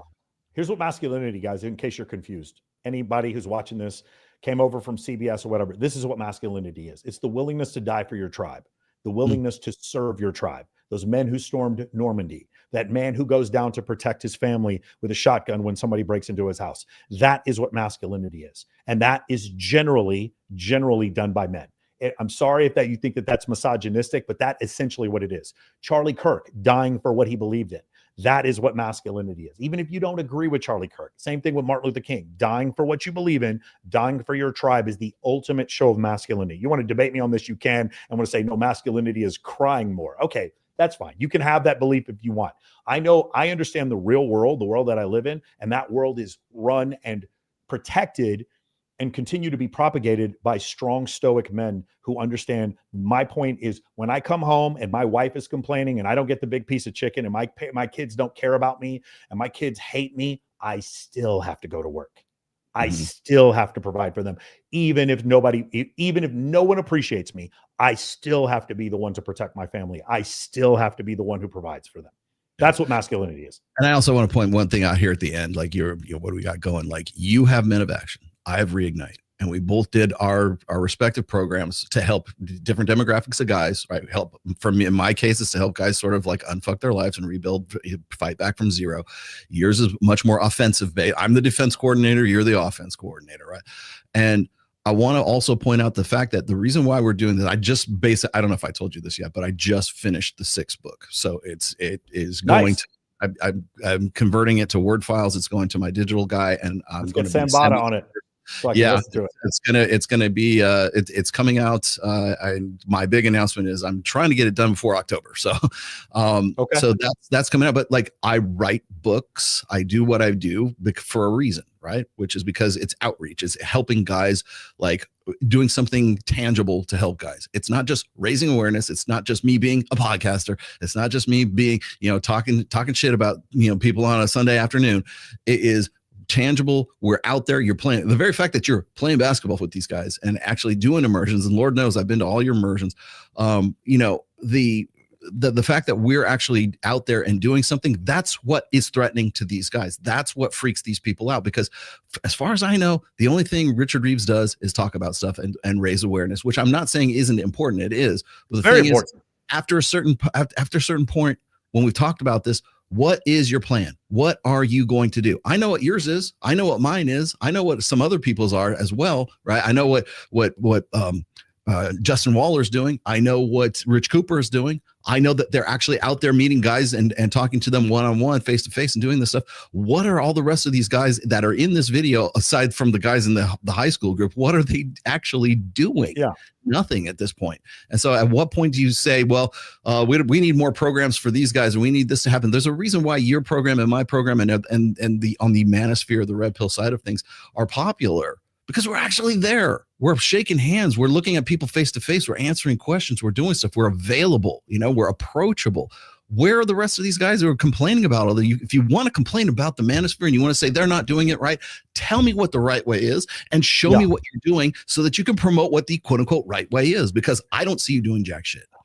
Okay, I want to say one other thing. I also think individuality, like respecting a person's individuality, is also a function of masculinity. Meaning the what is it? The trader, the stockbroker in New York respects how the cattleman raises his kids and vice versa. They don't have to raise their kids the same way. A man who raises his family in a Muslim tradition, a Christian man, can respect that. That is also a function of masculinity. It's not groupthink. It's that we're all looking for our individual truth and trying to provide for our family and try to protect our family, right? So that's the thing. One thing I want to talk about, this has been something Rollo and I have talked about on the last couple of shows. It's the gatekeeping. Okay. Shout out to CBS News for at least having me on, because a lot of those people that you're talking to would never speak to me. And the reason why they wouldn't speak to me is because I'm willing to have a conversation with Rollo or Andrew Tate. That's why you're doing that. Understand, after you watch that brave man get shot in the neck last week, after you watch that happen, him dying for his tribe, and then later on, Nick F., he goes on Patrick Bet-David this week, and I'm not going to say his name, obviously, because we're on YouTube, and I'm going to get canceled for it. But when you see stuff like that, yeah, but when you see stuff like that, when you see stuff like that, you have to understand, like, we've got to stop the gatekeeping. We've got to stop the gatekeeping. I'm a big fan of Chris Williamson. Chris, the idea that you had Bonnie Blue on your show before Rollo Tomasi. Look in the mirror, bro. I'm not even being funny, bro. Think about what that means. Like, literally think about what that means. You're having an intersexual dynamic conversation with somebody who's been doing it for 20 years. You mentioned him on your show several times, but you're willing to have Bonnie Blue on your show before you have Rollo Tomasi. Gatekeeping. That's what it is. That's all it is gatekeeping. So, seriously, if you guys want to have legitimate conversations, have one with me. If I go off and come off like a raving lunatic that your audience thinks is absolutely nuts, don't ever have me on again. The problem is, that's not what's going to happen.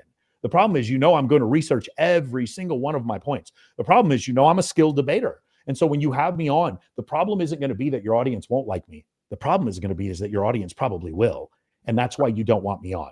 And so that's the issue. Stop gatekeeping. And I'm going to try to do my best to stop gatekeeping. I mean, I don't like, if this one dude started writing me on IG and just talking shit to me, I'm not going to have him on my show. But for the most part, if you guys have an intelligent thing you want to talk about, you guys know I have a discussion with whoever, Destiny, Jasmine Jafar. I think Farha Khalida, I'm going to have her on the show here coming up. I'm going to try to have Jake Shields on, like different people like that. I don't have to agree with everything you have to say, but let's just stop the gatekeeping. So shout out to CBS and Richard Reeves for coming on our show when he did.